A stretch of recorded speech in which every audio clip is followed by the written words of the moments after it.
Hello everyone. ఈరోజు మనం discuss చేయబోయే టాపిక్ వచ్చేసి కౌన్సిల్ ఆఫ్ మినిస్టర్స్, అంటే మంత్రిమండలి.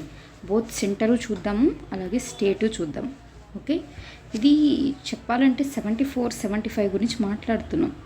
ఓకే, 74-75, అట్లాగే మనం 163 అండ్ 164 గురించి కూడా మాట్లాడదాం. చూడాలంటే ఇవి చిన్న ఆర్టికల్స్ లాగా కనిపిస్తాయి, కానీ మన ఇండియన్ పార్లమెంటరీ సిస్టమ్ మొత్తం ఈ 2 ఆర్టికల్స్ చుట్టూనే తిరుగుతుంది. ఇప్పుడు చూద్దాం దాన్ని ఎలాబరేటెడ్గా, అప్పుడు అర్థమవుతుంది ఇది ఏంటి అని చెప్పి. అంటే మనం second side of the coin కూడా చూస్తే వీటికి ఇంత ఇంపార్టెన్స్ ఉందని అర్థమవుతుంది. సో ఒకసారి పార్ట్స్ అన్నీ గుర్తు తెచ్చుకోండి. మనకి ఎన్ని పార్ట్స్ ఉన్నాయి? మొత్తం 22 పార్ట్స్ ఉన్నాయా? ఇప్పుడు 22 గురించి మాట్లాడడం మనం. ఆ పార్ట్స్లో మనకు యూనియన్ ఎక్కడి నుంచి చెప్తోంది? పార్ట్ 5 చెప్తుంది యూనియన్. అలాగే స్టేట్ గురించి ఏది మాట్లాడుతుంది? పార్ట్ 6 పార్ట్ 5 ఎక్కడి నుంచి ఉంది?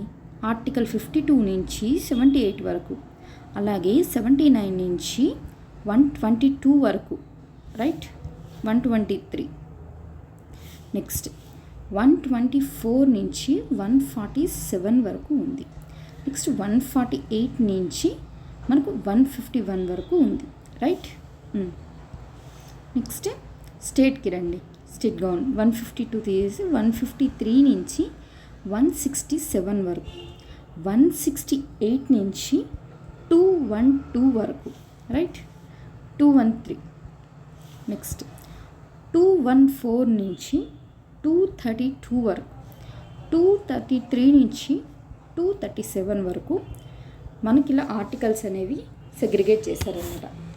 ఇప్పుడు మనం చదవబోయే ఆర్టికల్ ఏంటి? ఇక్కడ చూడండి, 74-75, అవునా? ఇక్కడ 163 at the same time 164, right? ఇప్పుడు చూడండి. ఫస్ట్ ఇది మనకు బేర్ యాక్ట్ నుంచి తీసుకుంది, 74 నుంచి 75 వరకు, రైట్? ఇది తెలియాలంటే ఒక చిన్న బేసిక్స్ తెలియాలి. ఏంటి అంటే, ఇప్పుడు లోక్సభే ఉందనుకున్నాం. ఫస్ట్ మనం సెంటర్ గురించి టువర్డ్స్ సెంటర్ వైపే మాట్లాడదాము, స్టేట్ మళ్ళీ వద్దాం. లోక్సభ అనుకుందాం. ఒక పార్టీ ఎక్స్ ఉంటుంది, పార్టీ వై ఉంటుంది, అట్లాగే జెడ్ పార్టీ, ఇంకేమేమో పార్టీస్ ఉండొచ్చు. ఓకే, కానీ ఎవరైతే మినిమం అంటే 50% +1 సీట్స్ గెలుచుకుంటారో వాళ్ళే మెజారిటీ గవర్నమెంట్ కింద గవర్నమెంట్ ఫామ్ చేయగలరు, రైట్? ఇదిగోండి, ఇప్పుడు ఈ ఎక్స్ అనే పార్టీకి అన్ని సీట్స్, ఇప్పుడు 500 సీట్స్ అనుకుందాం సపోజ్. దాంట్లో మెజారిటీ అంటే 250+1 రావాలి మనకు, అంటే 251 సీట్స్ ఎవరైతే గెలుస్తారో వాళ్ళు గవర్నమెంట్ ఫామ్ చేయగలరు అనమాట. ఓకే, గవర్నమెంట్ ఫామ్ చేస్తారు. ఇప్పుడు గవర్నమెంట్ ఫామ్ చేస్తున్నారు కాబట్టి ఏంటి దాని రిప్రజెంటేషను? Council of ministers. ఇప్పుడు ఈ కౌన్సిల్ ఆఫ్ మినిస్టర్స్లో లోక్సభలో సింగిల్ లార్జెస్ట్ పార్టీ కాబట్టి ఓన్లీ లోక్సభ నుంచే ఉండాలా అంటే కాదు, ఈవెన్ రాజ్యసభ నుంచి కూడా ఉండొచ్చు అనమాట. ఈవెన్ అసలు ఏ సభలో మెంబర్ కానతను కూడా ఉంటారు. అది మనం ఆర్టికల్స్ డీటెయిల్గా చూసినప్పుడు చూద్దాం. ఇప్పటికైతే బేస్ లైన్గా ఇది గుర్తుపెట్టుకోండి. తర్వాత కౌన్సిల్ ఆఫ్ మినిస్టర్కి సంబంధించిన వాళ్ళలోంచి ఇంకా ఇంపార్టెంట్ పర్సన్స్ ఉంటారు కదా, వాళ్ళు క్యాబినెట్ కింద ఫామ్ అవుతారంట. మీరు కూడా అంతే కదా, మనం కూడా చాలామంది ఫ్రెండ్స్ ఉంటారు, వాళ్ళు చాలా కోర్గా కూడా ఉంటాం కదా, అట్లా క్యాబినెట్. దీన్ని ఇలా అనుకోండి, మొత్తం ఈ టోటల్ వచ్చేసి కౌన్సిల్ ఆఫ్ మినిస్టర్స్ అనుకుంటే ఈ మిడిల్లో ఉండే వాళ్ళందరూ క్యాబినెట్ కింద అవుతారు. కౌన్సిల్ ఆఫ్ మినిస్టర్స్ అయినా సరే, క్యాబినెట్ అయినా సరే, పిఎం ఖచ్చితంగా ఇంక్లూడ్ అయి ఉంటారు అక్కడ. ఓకే, సపరేట్గా ఏం మేము చెప్పని అవసరం లేదు, పిఎం ఖచ్చితంగా ఉంటారు. ఇది ఒక బేసిక్గా. Next confidence motion. Confidence motion అంటే ఏంటి? గవర్నమెంట్ ఫామ్ చేసినప్పుడు ఒకవేళ గవర్నమెంట్కి రియల్గా మెజారిటీ లేనప్పుడు టైంలో కాన్ఫిడెన్స్ మోషన్ ద్వారా మీ విశ్వాసం, అంటే మీకు మెజారిటీ ఉంది అని ప్రూవ్ చేసుకోమని చెప్పడమే కాన్ఫిడెన్స్ మోషన్ అనమాట. ఏంటిది? Majority of present plus voting. Present plus voting అన్నప్పుడల్లా నేను ఏమని చెప్పా, ఆ రోజుకి సంబంధించి మాత్రమే ఆ మెజారిటీ. సో నెంబర్ మారుతూ ఉంటుంది, ఏ నెంబర్ అని పర్టికులర్గా మనం చెప్పలేము, ఆ రోజుకి సిచ్యువేషన్ బట్టి ఉంటుంది అని చెప్పిన, అవునా? అంటే 50% ప్రెజెంట్ ప్లస్ ఓటింగ్, రైట్? గమనించాలి. మెజారిటీ అన్నప్పుడు 50% ఆఫ్ ద సీట్స్ ప్లస్ 1 రావాలి. ఇక్కడేముంది, ఆ రోజులో 50% present plus voting plus 1, right. ఇన్ని చెప్తున్నాము. అసలు లోక్సభలోకి ఎలా వెళ్ళాలి వాళ్ళు, అంతేనా? ఎవలా వెళ్తారు? Direct election. మనమే కదా డైరెక్ట్గా లోక్సభ, మనం ఎవరెవరికి ఇస్తాం ఓట్లు? లోక్సభ ఎంపీకి ఇస్తామా, అట్లాగే ఎమ్మెల్యేకి కూడా ఇస్తామా, ఎమ్మెల్సీకి ఇస్తామా? మనం ఏమన్నా అందరు గురించి మాట్లాడదు, గ్రాడ్యుయేట్స్, టీచర్ అట్లా కాదు. అందరూ అంటే 18 years దాటిన అందరూ ఎవరెవరికి ఓటు వేయగలరు ఇండియాలో అంటే ఎమ్మెల్సీకి మనం వేయమే. రాజ్యసభ ఎంపీకి మనం వేస్తామా? వేయమే. ప్రెసిడెంట్కి మనం ఏమైనా ఓట్ చేయగలమా? లేదే. వైస్ ప్రెసిడెంట్ మనం ఏమైనా చేస్తున్నామా? లేదే. అవన్నీ ఇండైరెక్ట్గా ఎలక్షన్. ఇవి మాత్రమే మనం డైరెక్ట్గా ఎలక్ట్ చేస్తున్నాం. ఈ విషయం గుర్తుపెట్టుకోవాలి. దాన్ని ఇంకొంచెం ఫార్మల్గా చెప్పాలి అంటే ఏంటి, కాన్ఫిడెన్స్ మోషన్ అంటే చూడండి, ఇక్కడ ఇచ్చిన్నారు కదా, government formed with for thin majority, prove this majority on the floor of the house. Okay, next first past the post electoral system. ఇదే కదా మన డైరెక్ట్ ఎలక్షన్ కింద మాట్లాడేది. అంటే ఏంటి, సింపుల్ మెజారిటీ కావాలి అంటున్నారు. దాన్ని ఇంకోలా ఏమనొచ్చు, ప్లూరాలిటీ సిస్టమ్ అని కూడా అనొచ్చు. సింపుల్ ఓల్డెస్ట్ ఉంది, ఇండియాతో సహా ఇదిగోండి ఇలాంటి కంట్రీస్లో ఉంది. 50% ప్లస్ 1 అంటే ఏంటి, 50% ప్లస్ 1 అంటే ఇప్పుడు మీదే ఒక టెరిటరీ తీసుకోండి. ఈ టెరిటరీకే మీ కాన్స్టిట్యున్సీలోనే చాలామంది ఎమ్మెల్యే చాలా పార్టీల కింద పోటీ చేశారు. ఎక్స్ అనే పార్టీ కింద ఒకతను, వై అనే పార్టీ కింద ఒకతను, సి అనే పార్టీ కింద ఒకతను పోటీ చేశాడు అనుకుందాం. ఓకే, ఇట్లా పోటీ చేస్తే మొత్తం 100 మంది ఓటేశారు అనుకుందాం. సీట్ కాదు, ఓటు. 100 మంది ఓటేస్తే దాంట్లో డీకేమో 10 వచ్చాయి అనుకుందాం, బీకేమో 50 వచ్చాయి అనుకుందాం, ఏకేమో ఒక 49 వచ్చాయి అనుకుందాం. ఓకే, ఏకేమో ఒక 39 వచ్చాయి అనుకుందాం, రైట్. ఇట్లా చూసినా మీకు ఎవరు గెలిచినట్టు అవుతారు? వైయే గెలిచినట్టు అవుతారు. ఓకే, అలా కాకుండా వైకి సపోజ్ 51 వచ్చాయి అనుకుందాం, ఎక్స్కి 49 వచ్చాయి అనుకుందాం. అయినా 2 ఓట్లతో అయినా సరే ఈవెన్ ఒక్క ఓటు అయినా సరే అది గెలిచింది ఎవరైతే ఒక్క ఓటు గెలుస్తారో ఆ ఒక్కరికే ఇస్తామన్నమాట, విన్నర్ అయినట్టుగా. ఇక్కడ ఇలా జరుగుతుంది, కరెక్టే. ఒకటి అబ్జర్వ్ చేయండి. ఇప్పుడు సపోజ్ ఈ కండిషన్లో తీసుకున్నాం, 51 మంది వైని గెలిపించారు అంటే 49 మంది వద్దనుకుంటున్నారు కదా, కరెక్టేనా? వద్దనుకుంటుంటే కానీ 51 మంది గెలిపించారు కాబట్టి వైని ఏం చేస్తాడు, వై 100 మందిని రిప్రజెంట్ చేస్తాడు. అర్థమైందా? అంటే ఈ 49 మంది ఎవరైతే వద్దనుకుంటున్నారో వాళ్ళని కన్సిడరేషన్కి తీసుకోరు, మొత్తం అందరికీ ఇతను రిప్రజెంట్ చేస్తాడనమాట. ఓకే, ఇది ఒక చిన్న సెట్ బ్యాక్ ఉంది మీద చూడండి, ఇది ఒకటి. Next proportional representation. ఇదేనా మనం రాజ్యసభ, ఎమ్మెల్సీ వీటన్ని దగ్గర చూసేది. మనం ఈ ప్రపోర్షనల్ రిప్రజెంటేషన్లో ఏం చూస్తాం అంటే ఒక మెంబరే కానీ ఇట్లా లిస్ట్ ఉంటుంది, 1 2 3 4 ఎవరెవరు పోటీ చేస్తున్నారో వాళ్ళకి మన ఇష్టం అనమాట. ఏ ర్యాంక్ వేసుకుంటే ఆ ర్యాంక్ వేసుకోవచ్చు. వీళ్ళకి 1వ ర్యాంకు, వీళ్ళకి 3వ ర్యాంకు, వీళ్ళకి 2వ ర్యాంకు, వీళ్ళకి మళ్ళీ 4వ ర్యాంక్, అట్లా వేసుకుంటూ ప్రతి మెంబర్కి ఎన్ని వస్తాయో చూసుకొని లాస్ట్కి ఎవరికైతే హయ్యెస్ట్ వస్తాయో వాళ్ళని డిక్లేర్ చేస్తామన్నమాట. ఓకే, ఇది ఇంకొకసారి మాట్లాడదాం. ఇప్పుడు ఇంత ఇన్ డీటెయిల్గా దీని గురించి మాట్లాడితే అసలు తీసుకొచ్చిన టాపిక్ సైడ్ అవుట్ అయిపోతుంది, అందుకని. బట్ ఈ బేసిక్స్ ఉండాలని చెప్తున్నాం. ఈ పిఆర్ సిస్టంలో మనకి ఏంటి, ఎస్టీవీ సిస్టమ్ని ఫాలో అవుతున్నాం. ఇవి రిమైనింగ్ మెథడ్స్ అనమాట. బట్ ఇక్కడ ఎస్టీవీ, ఇదైతే ఐడియా ఉండాలి మీకు. ఓకే, అంటే ఏం చెప్తున్నాము ఇక్కడ మనం, ఇప్పుడు మొత్తం మనం ఎలా ఎన్నుకుంటున్నామో చెప్పాం. తర్వాత వాళ్ళు హౌస్లోకి వెళ్ళిన తర్వాత వాళ్ళ గవర్నమెంట్ ఫామ్ చేయాలంటే వాళ్ళకి రావాల్సిన మెజారిటీ ఏంటి అని చెప్తున్నాం. ఒకవేళ మెజారిటీ రాకపోతే ఇంకేదైనా ఆల్టర్నేట్ ఉందా, ఎలా గవర్నమెంట్ ఫామ్ చేయగలం అన్నది మాట్లాడాం ఇప్పుడు దాకా. ఓకే, ఇప్పుడు చూడండి ఆర్టికల్ 74 చూడండి.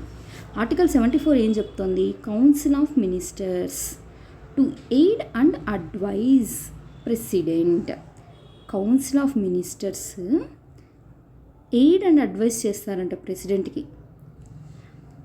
ఏమంటున్నారు దానికి సంబంధించిన ప్రొవిజన్స్ అంటే, there shall be council of ministers with the prime minister at the head, చూసారా, prime minister at the head to aid and advise the president who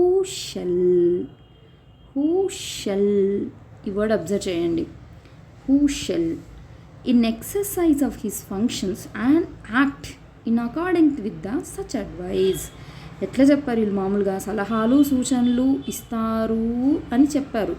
సలహాలు సూచనలు ఇస్తే వింటే వింటారు, వినకపోతే లేదు కదా. కానీ దానికి టైఅప్ ఏం చేశారంటే ఖచ్చితంగా వినాల్సిందే షెల్ పెట్టారా. అంటే ఇంతకుముందు దీన్ని ఎలా కంపేర్ చేస్తారంటే, ఇంతకుముందు రాజులు ఉండేవాళ్ళు కదా, వాళ్ళతో చూసి చూడండి. అప్పుడు పార్లమెంటరీ డెమోక్రసీకి ఉన్న పవర్ అర్థమవుతుంది అనమాట. రాజు ఏం చేసేవాడు అప్పుడు? మంత్రులందరూ ఇలా ఇలా కూర్చునేవాళ్ళు, వాళ్ళు ఏమైనా చెప్తే వినేవాళ్ళు. నచ్చలేదనుకో రాజు నా మాట శాసనం అని చెప్పేసేవాడు. కానీ ఇప్పుడు అట్లా కాదనమాట. ఇప్పుడు ఈ మంత్రులు ఎవరైతే ఉన్నారో వాళ్ళు చెప్తారు రాజుకి. చెప్పడమే కాదు, ఖచ్చితంగా రాజు వాళ్ళు ఏం చెప్పారో అదే వినాలన్నమాట. రాజు నా ఇష్ట ప్రకారం నేను చేస్తానంటే అవ్వదనమాట. కోర్స్ అప్పుడున్న సిస్టమ్కి ఇప్పుడున్న మన దీనికి చాలా డిఫరెన్స్ ఉంది. మన రిపబ్లిక్ అన్నీ ఉన్నాయి ఫీచర్స్. మళ్ళీ మాట్లాడండి, జస్ట్ ఈ లైన్ కంపేర్ చేయడానికి చెప్పానమాట మాట. ఓకే, షెల్ చెప్పారు కదా. ఇక్కడే మీరు ఏం చెప్పారు? ప్రెసిడెంట్కి కొంచెం పవర్స్ తగ్గింది, బట్ ఏదైతే మెజారిటీ గవర్నమెంట్ ఫామ్ చేసిందో వాళ్ళకి సెంట్రల్ గవర్నమెంట్ అనుకుందాం, దానికి కొంచెం పవర్ పెంచారు. సెకండ్ చూడండి, provided that the president may require the council of ministers to reconsider. చూసారా, ప్రెసిడెంట్కి మామూలుగా ఏమేమి రైట్స్ ఉంటుంది? అసెంట్ పెట్టచ్చా, రిజెక్ట్ చేయొచ్చా, తన దగ్గరే పెట్టుకోవచ్చా, ఇంకా రీకన్సిడర్ కూడా చేయొచ్చు. అట్లా రీకన్సిడర్ గురించి మాట్లాడండి. Reconsider such advise either generally or otherwise and the president shall act in accordance with the advice tendered after such reconsideration. First line ఏమో ప్రెసిడెంట్కి కొంచెం పవర్ పెంచింది, ఓకే పర్లేదు మీరు రీకన్సిడర్ చేయమని పంపించవచ్చు అనింది. కానీ మళ్ళీ ఏమనింది? రీకన్సిడర్ చేశాక ఒకవేళ సభ కానీ లేదు అని చెప్పి మళ్ళీ పంపించింది అనుకోండి, ఖచ్చితంగా ప్రెసిడెంట్ అప్పుడు దానికి అసెంట్ ఇవ్వాల్సిందే. అర్థమవుతుందా? ఇక్కడున్న సెన్సిటివ్ లైన్ షెల్ ఖచ్చితంగా ఇవ్వాల్సిందే అంటుంది. అంటే ఒక లైన్లో మీరు ఏమన్నారు? ప్రెసిడెంట్ మీరు రీకన్సిడర్ చేయొచ్చు అన్నారు, అంటే ప్రెసిడెంట్ పవర్ ఇచ్చారు. కానీ మళ్ళీ మీరు ఖచ్చితంగా బైండ్ ఓవర్ అవ్వాలంటే అప్పుడు ఏం చెప్తున్నారు? సెంట్రల్ మీరిచ్చే మీ గవర్నమెంటే సుప్రీం అని చెప్తున్నారు కదా, అంతేనా? మీ దగ్గరికి వచ్చినా సరే మీరు మళ్ళీ రిటర్న్ చేస్తే ఖచ్చితంగా సంతకం పెట్టాలంటున్నారు. ఇప్పుడు ఫస్ట్ లైన్లోనే మీరు ఆల్రెడీ ప్రెసిడెంట్ అట్లాగే మాట్లాడారు, మళ్ళీ ఇప్పుడు ఈ ప్రొవిజన్ పెట్టారు. అంటే ఇండైరెక్ట్గా మీరు ఏం చెప్తున్నారు? ప్రెసిడెంట్ కూడా మీ హ్యాండ్ ఓవర్లో మాట్లాడాలి అన్నట్టు మాట్లాడుతున్నారు. అవునా? కౌన్సిల్ ఆఫ్ మినిస్టర్స్ ఏం చెప్తే ప్రెసిడెంట్ అదే చేయాలన్నట్టే అర్థం వస్తుంది కదా. ఇంత ఎందుకు స్ట్రెస్ చేస్తున్నామంటే దీన్ని, ఇది యాక్చువల్గా మనకు కాన్స్టిట్యూషన్లో లేదనమాట. అంటే హిషెల్ అనేది ఫస్ట్ లేదు. ఇందిరాగాంధీ గారి గవర్నమెంట్ అప్పుడు 42nd అమెండ్మెంట్లో పెట్టారనమాట, ఖచ్చితంగా తను చేయాలని. ఇలాగే ఇంకొక దగ్గర కూడా ఎక్కడ చెప్పారని 42nd దానికి సంబంధించి ఆర్టికల్ 368 దగ్గర వచ్చినప్పుడు కూడా ఖచ్చితంగా సైన్ పెట్టాల్సిందే అన్నట్టుంది అని చెప్పారు. ఓకే, దానికి ఏం చేశారు? 42nd అండ్యూ ఏమని 44th అమెండ్మెంట్స్ అని 44th జనతా గవర్నమెంట్ వచ్చినప్పుడు ఈ ప్రొవిజన్ తీసుకొచ్చింది. దీని మీద ఇప్పటికీ క్వశ్చన్ అనమాట. ఏంటంటే 44th అమెండ్మెంట్ ఇలా రీకన్సిడరేషన్కి తీసుకొచ్చి ప్రెసిడెంట్కి రీకన్సిడరేషన్ ఆప్షన్ ఇచ్చినట్ట, లేకపోతే నువ్వు రీకన్సిడరేషన్కి పంపించినా సరే కౌన్సిల్ ఆఫ్ మినిస్టర్సే తను అనుకున్నది చేస్తుంది అని మళ్ళీ కౌన్సిల్ ఆఫ్ మినిస్టర్స్కి ఉన్న పవర్ని రీఇటరేట్ చేయడమా అన్నది కూడా క్వశ్చన్లో ఉందన్నమాట. రైట్, నెక్స్ట్ చూడండి. నెక్స్ట్ దీనికి సబ్ క్లాస్ 1 అయిపోయింది. ఇప్పుడు మనకు సెక్షన్ 2 చూడండి. The question weather any and if so what advice was tendered by the minister to the president shall not be enquired in any court. Observe చేశారా? అంటే judicial review లేదు దీనికి అన్నట్టు ఇక్కడ చెప్తున్నారనమాట. ఓకే, కానీ మీకు విషయం తెలియాలి. ఇప్పుడు ఒక్కసారి కంక్లూజివ్గా రాసుకుందాం. ఎక్కడ మెన్షన్ చేద్దాము? ఓకే, వెయిట్ ఎక్కడ? ఒక్క సెకండ్ ఒకసారి. ఇప్పుడు ఇక్కడ చూడండి, 74లో ఎన్ని ఉన్నాయి? మొత్తం 2 సెక్షన్స్ ఉన్నాయి, అవునా? 2 సెక్షన్స్లో 74(1) ఏం చెప్తోంది? ప్రెసిడెంట్ గారికి ఎయిడ్ అండ్ అడ్వైస్ ఇవ్వడానికి కౌన్సిల్ ఆఫ్ మినిస్టర్ ఉంటుంది అని చెప్పారు. అవునా? ప్రెసిడెంట్ షెల్, వీళ్ళు ఏం చెప్తే అది వినాల్సిందే అని చెప్పి ప్రెసిడెంట్కి చెప్పారనమాట. అట్ ది సేమ్ టైం దీంట్లోనే ఇంకోటి ఏం చెప్పారు, ప్రెసిడెంట్కి రీకన్సిడరేషన్ ఆప్షన్ ఉంది అని చెప్పారు. కానీ ఒకవేళ మళ్ళీ రిటర్న్ చేసినప్పుడు ఖచ్చితంగా చేయాల్సిందే అన్నారు. రైట్, అసెంట్ చేయాల్సిందే అన్నారు. ఇప్పుడు సెకండ్ వన్ చూడండి, ఇక్కడ కోర్టులో క్వశ్చన్ చేయకూడదు అన్నారు. ఒకటి గుడ్డి గుర్తు ఏం పెట్టుకుంటారంటే అసలు ఇప్పుడు జ్యుడిషియల్ రివ్యూ లేకుండా ఏదీ లేదు. ఓకే, ఇది అప్పుడు ఉండే అనమాట. దీనికి 9 మెంబర్స్ జడ్జి 9 మెంబర్స్ బెంచ్ ఉంది. ఆ బెంచ్ ఏ కేసులో అంటే S R Bommai case, S R Bommai versus union of India 1994. ఈ కేసులో ఏం చెప్పిందంటే, మీరు ఎవరు కౌన్సిల్ ఆఫ్ మినిస్టర్స్ ప్రెసిడెంట్ గారు మీకు ఏదైనా ఎయిడ్ అండ్ అడ్వైజ్ ఇస్తే అది ఏమి ఇచ్చారు ఏంటి అని మేము అడగం. కానీ ఆ ఇచ్చిన కౌన్సిల్ ఆఫ్ మినిస్టర్స్ ఇచ్చిన అంశాలు ఉంటాయి కదా, వాటికి సంబంధించిన రాజ్యాంగబద్ధతని మాత్రమే మేము క్వశ్చన్ చేస్తామని చెప్పారనమాట. ఓకే, చూస్తే మీకు మోరాలెస్ ఒకటిగానే అనిపిస్తుంది, అంటే రాజ్యాంగ జ్యుడిషియల్ రివ్యూ పరిధిలోకి వస్తుంది.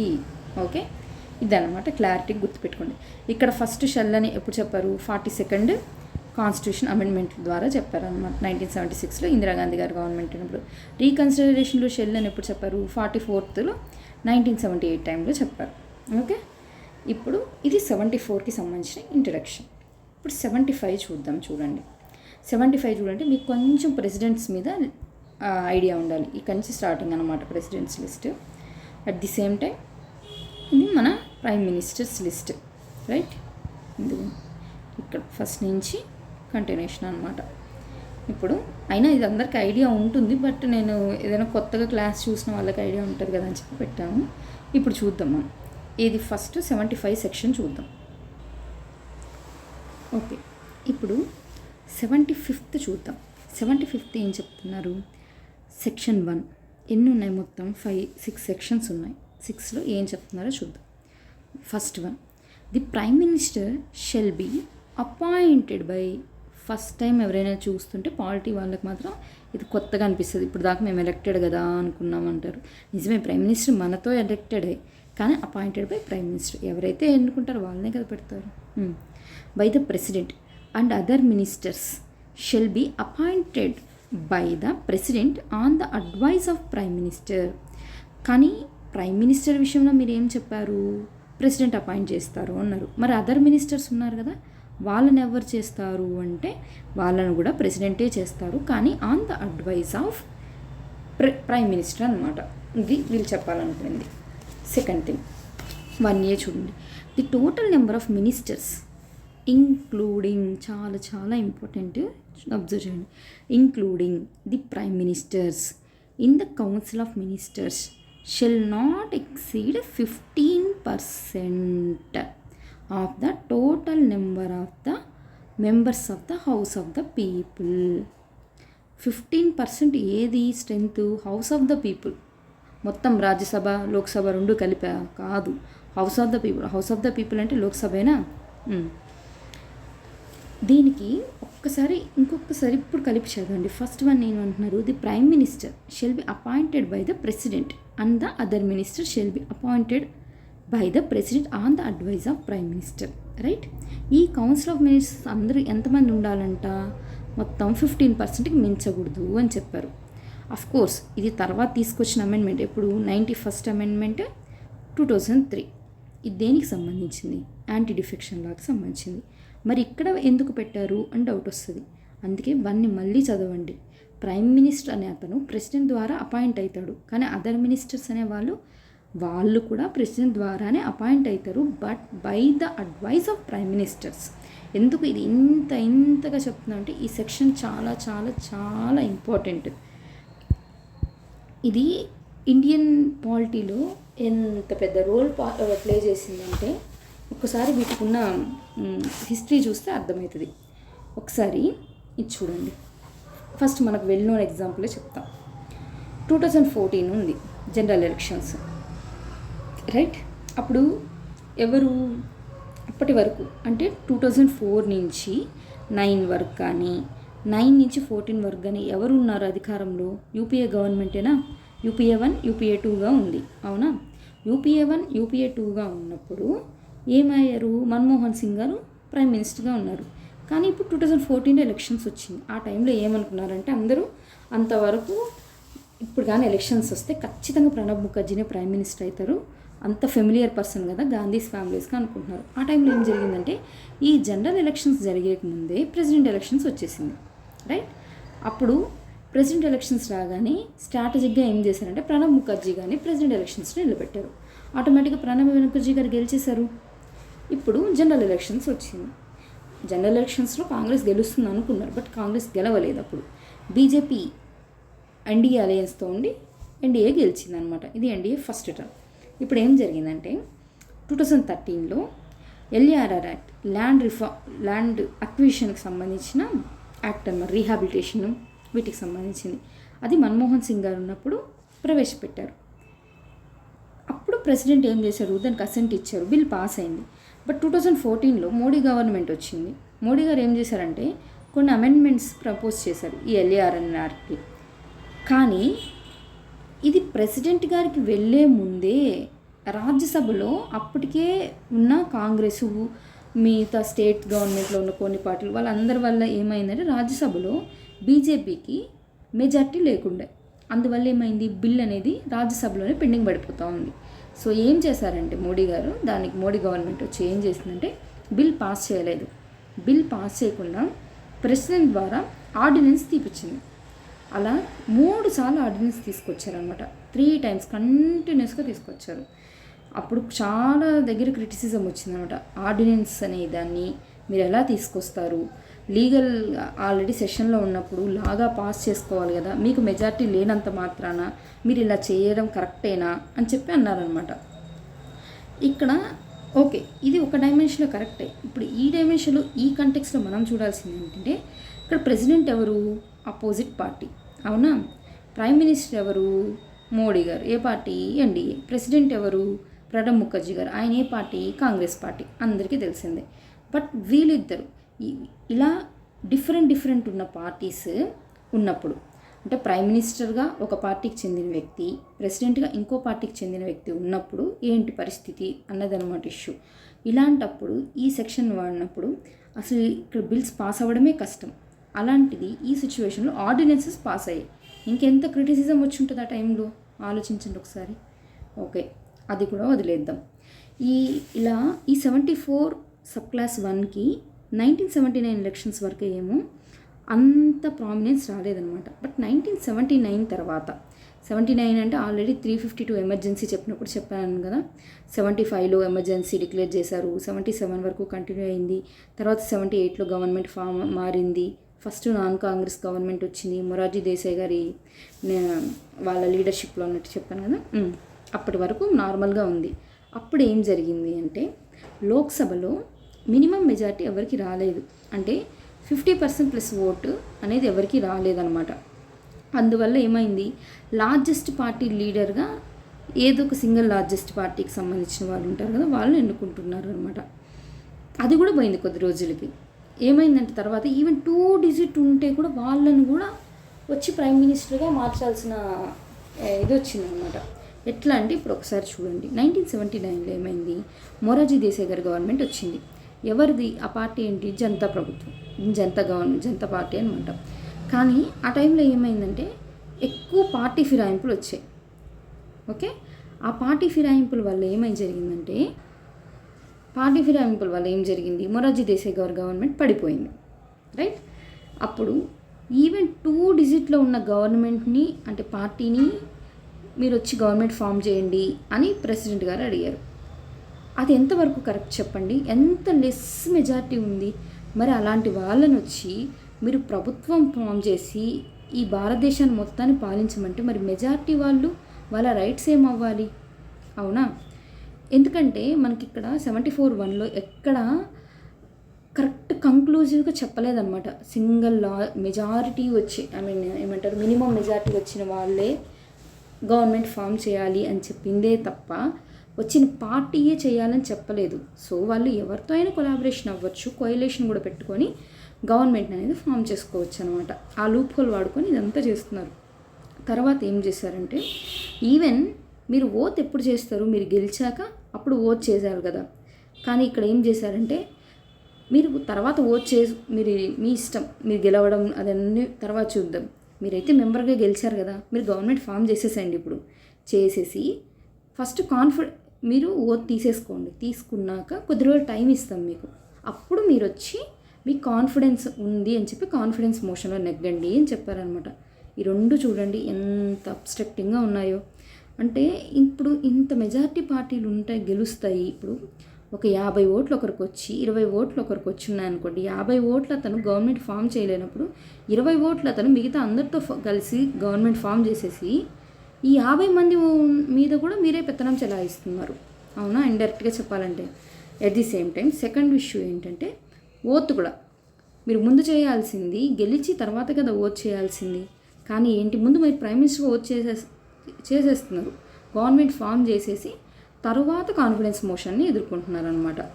ఇది ఒక బిగ్గెస్ట్ డ్రాబ్యాక్ అనమాట ఈ సెక్షన్ వల్ల వచ్చింది. నెక్స్ట్ ఇంకోటి చూద్దాం. 1975-77 జరిగింది. సరే, 77లో ఏంటి ప్రాబ్లం అయిందంటే, జనతా గవర్నమెంట్ మొరార్జీ దేశాయ్ గారు ఉన్నారు.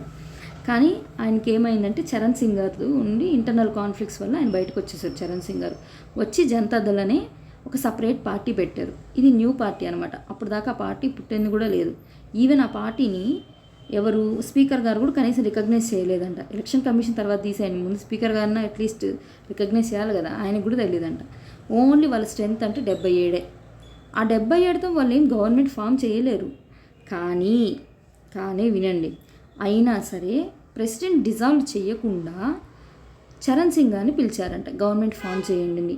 ప్రెసిడెంట్ గారు తెలుసు కదా, 77తో బీజేపీ లేదు కదా వాళ్ళతో, అంటే జనతాదళ్ గవర్నమెంట్ లేదు కదా, మరి గవర్నమెంట్ ఎలా ఫామ్ చేస్తుంది అని చెప్పి తెలుసు కదా, అంటే పార్టీ ఫిరాయింపులు జరగచ్చు అని చెప్పే కోణము అట్లే ఉంచారనమాట. ఇది మనం ఎప్పటికి మాట్లాడుతున్నాం, 1977 టైంలో మాట్లాడుతున్నాం. మనకి యాంటీ డిఫెక్షన్లో ఎప్పుడు వచ్చింది, 1985 రాజీవ్ గాంధీ గారి టైంలో వచ్చింది 51st అమెండ్మెంట్, రైట్. ఇక్కడ 1977 టైంలో మాట్లాడుతున్నాం మనం, అది గుర్తుంచుకోవాలి. ఓకే, 77 మెంబర్స్ వచ్చి మరి ప్రెసిడెంట్ ఎలా పిలవగలరు వాళ్ళని? సరే, పిలిచారు అంటే అర్థం ఏంటి, మీరు పార్టీ ఫిరాయింపులు జరుపుతారు అని చెప్పి మీరే ఇండైరెక్ట్గా వాళ్ళని ఎంకరేజ్ చేస్తున్నారా? ఓకే, అది కూడా తీసేయండి. అసలు ఈ పార్టీ ఏదైతే ఉందో జనతాదళ్ ఎస్ అనే పార్టీని ఈవెన్ స్పీకర్ కూడా కనీసం రికగ్నైజ్ చేయలేదు. అలాంటి పార్టీని కూడా మీరు తీసుకొని వచ్చారనమాట. అంటే మీరు పార్లమెంటరీ డెమోక్రసీని ఎంత లూప్ హోల్స్ వాడుకుంటున్నట్టే కదా, అదనమాట విషయం.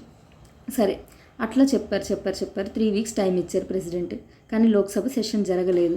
లోక్సభ సెషన్ జరగకుండానే ఇంకేం చేశారంటే 20 డేస్ అయిపోగానే ఈయనే పోయి ప్రెసిడెంట్ గారికి చెప్పారనమాట. ప్రైమ్ మినిస్టర్ పోయి ప్రెసిడెంట్ గారికి నేను డిజైన్ చేసేస్తున్నా, మీరు ఇంకా లోక్సభని డిజాల్వ్ చేసేసేయండి, ఎలక్షన్స్కి వెళ్దాము అని చెప్పారు. ప్రెసిడెంట్ ఏం చెప్పారంటే సరే సార్, అప్పుడు దాకా ఎందుకు, మీరు కేర్ టేకర్ ప్రైమ్ మినిస్టర్గా ఉండండి అని చెప్పారు. అందువల్ల 3 months ఉన్నారు. దాన్ని బట్టి చూస్తే చంద్రశేఖర్ గారు దాదాపు 20 రోజులు, ఒక 3 నెలలు ప్రైమ్ మినిస్టర్గా ఉండగలిగారు అనమాట. ఇక్కడ క్వశ్చన్ ఏంటంటే, ఇది చెప్పడం కాదు, ఇక్కడ నేను ఈ సిచ్యువేషన్ ఎక్స్ప్లెయిన్ చేయడము, ఏదో ఇది జరిగిందని చెప్పడం కాదు, మీకు క్వశ్చన్స్ ఇస్తున్నారు అనమాట. ఇవన్నీ అలిగేషన్స్ వచ్చినవే. ఏంటి ఇక్కడ ఇష్యూ వచ్చిందంటే, లోక్సభలో కాన్ఫిడెన్స్ మోషన్కి మీరు పిలిచారు కదా, అసలు అది మెజారిటీ అసలు ప్రూవే చేసుకోలేదే. మీరన్నట్టే సరే, చిన్న పార్టీ అయినా సరే ఓత్ తీసుకోండి, తర్వాత కాన్ఫిడెన్స్ మోషన్ని మీరు ప్రూవ్ చేసుకోండి అన్నారు. మీరు అసలు ఏం ప్రూవ్ చేసుకోలేదు అతను.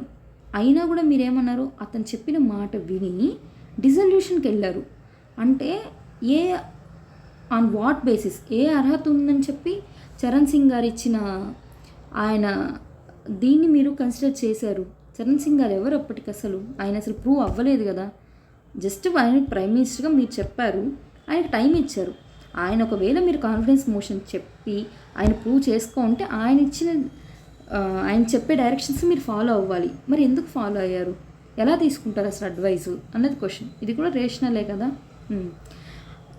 అంటే సరే, మీరు ఇలా చేశారు, మరి అందరి విషయాలు ఇలాగే చేస్తున్నారా చూద్దాం. తర్వాత ఏం జరిగిందంటే అప్పటికి సింగిల్ లార్జెస్ట్ పార్టీగా ఎవరున్నారు, జనతా పార్టీనే ఉంది. మొరార్జీ దేశాయ్ గారు రిజైన్ చేసేసారు, ఎందుకంటే ఆయనకి కాన్ఫిడెన్స్ ప్రూవ్ చేసుకున్నంత స్ట్రెంత్ లేదు కదా. సో ఆయన ఏం చేశారు, రిజైన్ చేసేసారు ఇక్కడ. కానీ తర్వాత వాళ్ళ మెజారిటీ మాత్రం అలాగే ఉంది 205లో. అప్పుడు ఏం చేశారంటే జగ్జీవన్ రావు గారు ఈయన ఏం చేశారంటే ప్రెసిడెంట్కి వెళ్ళి రిక్వెస్ట్ చేశారు, సార్ నేను గవర్నమెంట్ ఫామ్ చేస్తాను, నాకు అప్పటికి జనాలందరూ వస్తారు, నాకు మద్దతు తెలుపుతారు అని చెప్పాడు.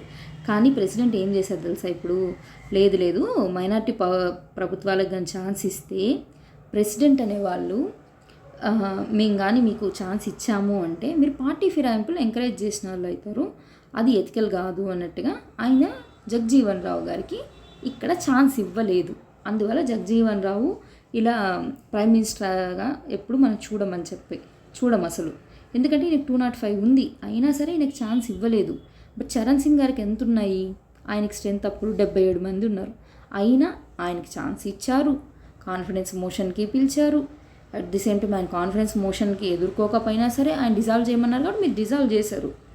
బట్ జగ్జీవన్ రావు గారు అడిగితే మాత్రం పార్టీ ఫిరాయింపులు జరుగుతాయి, సో నేను అలో చేయనని చెప్పారు. అది ఎట్లా న్యాయం, ఆయనకైతే ఒక న్యాయము, ఈయనకైతే ఒక న్యాయమా? ఈవెన్ ఆయనకి ఇంకా 77 ఉన్నాయి స్ట్రెంత్, ఈయనకి 201 మంది ఉన్నారు స్ట్రెంత్, మరి ఎలా అనేది క్వశ్చన్ అనమాట. సో ఇక్కడ చాలామంది క్వశ్చన్ చేసింది ఏంటంటే ప్రెసిడెంట్ ఇంపార్షియల్గా చేశారు, జగ్జీవన్ రావు గారు ఒక దళిత్ కాబట్టి ఆయన ప్రైమ్ మినిస్టర్ అవ్వకూడదని ఆయన్ని ఆపారు అని. అది మరి అలాంటి అతను చరణ్ సింగ్కి ఎందుకు సపోర్ట్ చేశారనే క్వశ్చన్ కూడా వస్తుంది కదా. చరణ్ సింగ్ గారిని ఎందుకు క్వశ్చన్ చేశారంటే అప్పుడు దాకా ఒకే గవర్నమెంట్ రూల్ చేస్తుంది, ఇందిరాగాంధీ గారు government, Congress, first time non Congress government వచ్చింది, దాన్ని ఎలాగైనా పడేయాలి అంటే ఎవరో ఒకరికి సపోర్ట్ చేయాలి. సో దాంట్లో ఉన్న రెబెల్గా ఉండేవారు చరణ్ సింగ్, ఒక్కరోజైనా సరే గవర్నమెంట్ పడేసిన వాళ్ళం అవుతాం కాబట్టి అనుకున్నట్టుగా ఇచ్చారు అని ఒక క్రిటిసిజం అయితే ఉంది. బట్ క్రిటిసిజం ఏది ఉన్నా పొలిటికల్ పరంగా ఇక్కడైతే మాత్రం కనిపిస్తున్నాయి కదా. ఇదనమాట. అఫ్కోర్స్ ఇలా ప్రెసిడెంట్ పిలవడము, వాళ్ళు ఓట్ చేయడం, ఇవన్నీ కాన్స్టిట్యూషనల్ వ్యాలిడ్ ఉన్నాయి, ఎందుకంటే మన కాన్స్టిట్యూషన్ ఏం చెప్పలేదే, అక్కడ కాన్స్టిట్యూషన్ వ్యాక్యూమ్ ఉంది, సైలెంట్ అయిపోయింది, అక్కడ కాన్స్టిట్యూషన్ ఏం చెప్పలేదు కాబట్టి వీళ్ళు ఇట్లా తీసుకుంటున్నారు. కాన్స్టిట్యూషన్ వ్యాలిడిటీ ఉంది, అది లీగల్ పరంగా కరెక్టే, బట్ ఎథికల్గా అదనమాట క్వశ్చన్ ఇక్కడ. ఓకే సరే, ఇదేమన్నా ఫస్ట్ ఇన్స్టెన్సా అనుకుంటే లేదు, ఇది ఫస్ట్ యాక్షన్ ఎపిసోడ్ 1 అయ్యింది, ఇప్పుడు సెకండ్ ఎపిసోడ్ స్టార్ట్ అవుతుంది చూడండి. ఇప్పుడు ఏమైంది, 1989 ఎలక్షన్స్ వచ్చింది. 1989 ఎలక్షన్స్ వచ్చినప్పుడు కాంగ్రెస్ గవర్నమెంట్ అప్పుడేమీ గెలవలేదన్నమాట, అంటే మెజారిటీ గవర్నమెంట్ కాదు, బట్ సింగిల్ లార్జెస్ట్ పార్టీగా ఉంది, 192 సీట్స్ వచ్చింది. At the same time national front ఉన్నింది, ఈ నేషనల్ ఫ్రంట్కి 141 సీట్లు వచ్చినాయి. ఇప్పుడు ఈ నేషనల్ ఫ్రంట్ ఏం చేసిందంటే బీజేపీతోనూ అలాగే కమ్యూనిస్ట్తో కలిసి వీపీ సింగ్ గారు ప్రైమ్ మినిస్టర్గా ఏం చేశారు, గవర్నమెంట్ ఫామ్ చేశారు. కానీ 11 months గడిచిన తర్వాత ఇక్కడ చిన్న ఇష్యూస్ జరిగింది. ఏంటంటే వీపీ సింగ్ గారు ఏం చేశారంటే మన మండల్ కమిషన్ ఉంది కదా, బీసీ రిజర్వేషన్ సంబంధించి ఆ రిపోర్ట్ని డిస్క్లోజ్ చేశారు. అట్ ది సేమ్ టైం ఏం చేశారు, దానికి అగైనెస్ట్గా మన బీజేపీకి సంబంధించి ఎల్కే అద్వానీ గారు ఏమన్నంటే రథయాత్ర స్టార్ట్ చేశారనమాట. అప్పుడు బీహార్ స్టేట్లో కూడా ఎవరు లాలూ ప్రసాద్ వాళ్ళు వీళ్ళ ఇష్యూస్ జరుగుతుంది. ఇవన్నీ చూసి బీజేపీ ఏం చేసిందంటే లేదు మేము మద్దతు ఉపసంహరించుకుంటామని మద్దతు తీసేసింది అనమాట. దానివల్ల ఏమైంది, మైనార్టీలోకి పడిపోయింది. కానీ వీపీ సింగ్ గారికి తెలుసు తనకు మద్దతు లేదని, అయినా కూడా సార్ రిజైన్ చెయ్యలేదు, నేను కాన్ఫిడెన్స్ మోషన్కి వెళ్తాను అని చెప్పారనమాట, నాకు ఆ టైంకి ఉంటుంది నేను పోతాను అని చెప్పారు. అప్పుడు ప్రెసిడెంట్ ఏం చెప్పారు, ప్రెసిడెంట్కి చాలా క్లియర్గా తెలుసు ఇతనికి ఏంటి స్ట్రెంత్ లేదు, కానీ మెజారిటీకి వెళ్ళాలనుకుంటున్నారు అని చెప్పి, మరి ఎలా అలౌ చేస్తారు, బట్ అలౌ చేశారు అప్పుడు. ఇదే ఇక్కడ, అందుకే ప్రెసిడెంట్ యొక్క పార్షియాలిటీనా అని అడుగుతున్నారు. సరే అప్పుడు వెళ్ళారు 11 monthsకి, కానీ ఆటోమేటిక్గా ఆయనకు మద్దతు లేదు కాబట్టి పడిపోయింది. నెక్స్ట్ ఏమైంది, అదే టైంలో నేషనల్ ఫ్రంట్ నుంచే ఎవరు వచ్చారంటే, ఇక్కడ నేషనల్ ఫ్రంట్ నుంచే కదా ఎవరు వీపీ సింగ్ గారు వీళ్ళందరూ కోయిలేషన్ అయింది. ఇప్పుడు ఇదే నేషనల్ ఫ్రంట్ నుంచి చంద్రశేఖర్ గారు వచ్చారు. ఈయన ఏ పార్టీ అంటే జనతా దళ్ ఎస్ అనమాట. వీళ్ళకి ఎంత స్ట్రెంత్ ఉందంటే 58, చాలా లీస్ట్ మెజారిటీ కదా, అవునా? అయినా కూడా ఆయన ప్రైమ్ మినిస్టర్ అయ్యారు. ఎట్లా అనేది చూద్దాం. ఈయన ఏం చేశారంటే నాకు కాంగ్రెస్ మద్దతు ఉంది, సో నేను కాంగ్రెస్ మద్దతు తీసుకొని నేను ప్రైమ్ మినిస్టర్ అవుతా అని చెప్పినారు అనమాట.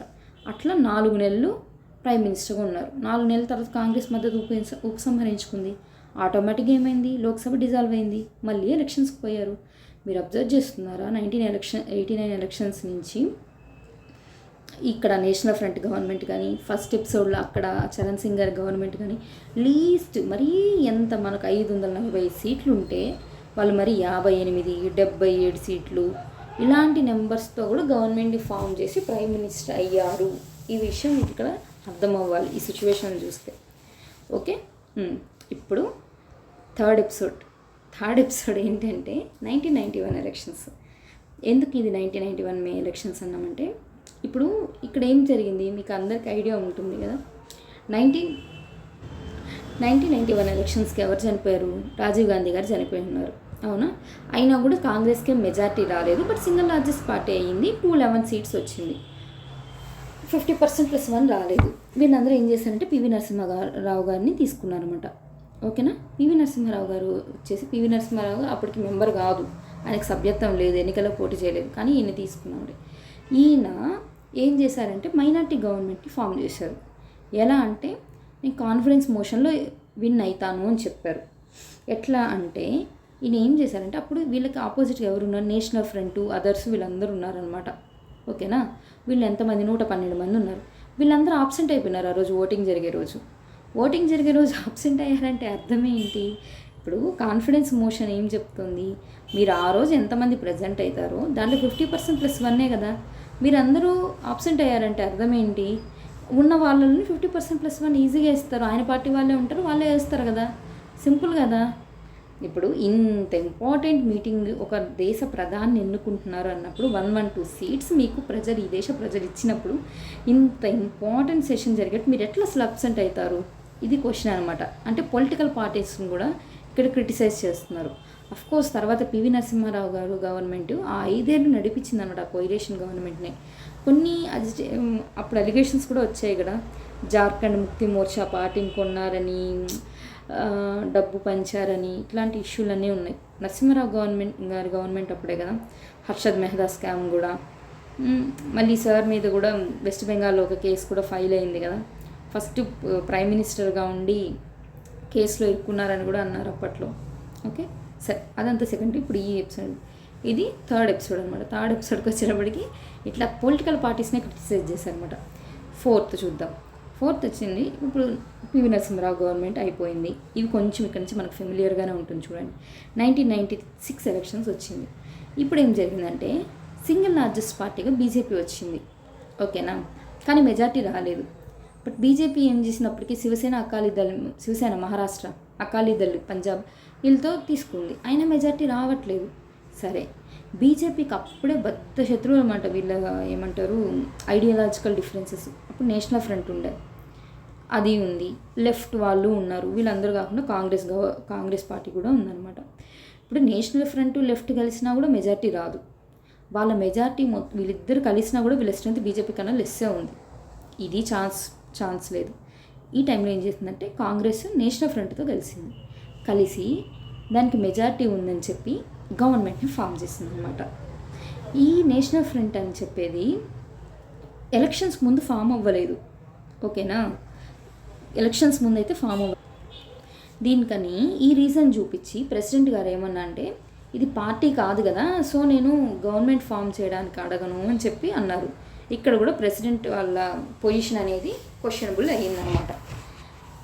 కానీ ఇదే ప్రెసిడెంట్ ఏం చేశారంటే, ఈ టైంలో బీజేపీ వెళ్ళి అడిగింది ప్రెసిడెంట్ గారు, నేను గవర్నమెంట్ ఫామ్ చేస్తానని. వాజ్పేయి గారు కూడా వెళ్ళారనమాట. సరే అని చెప్పి 15 days టైం ఇచ్చారు.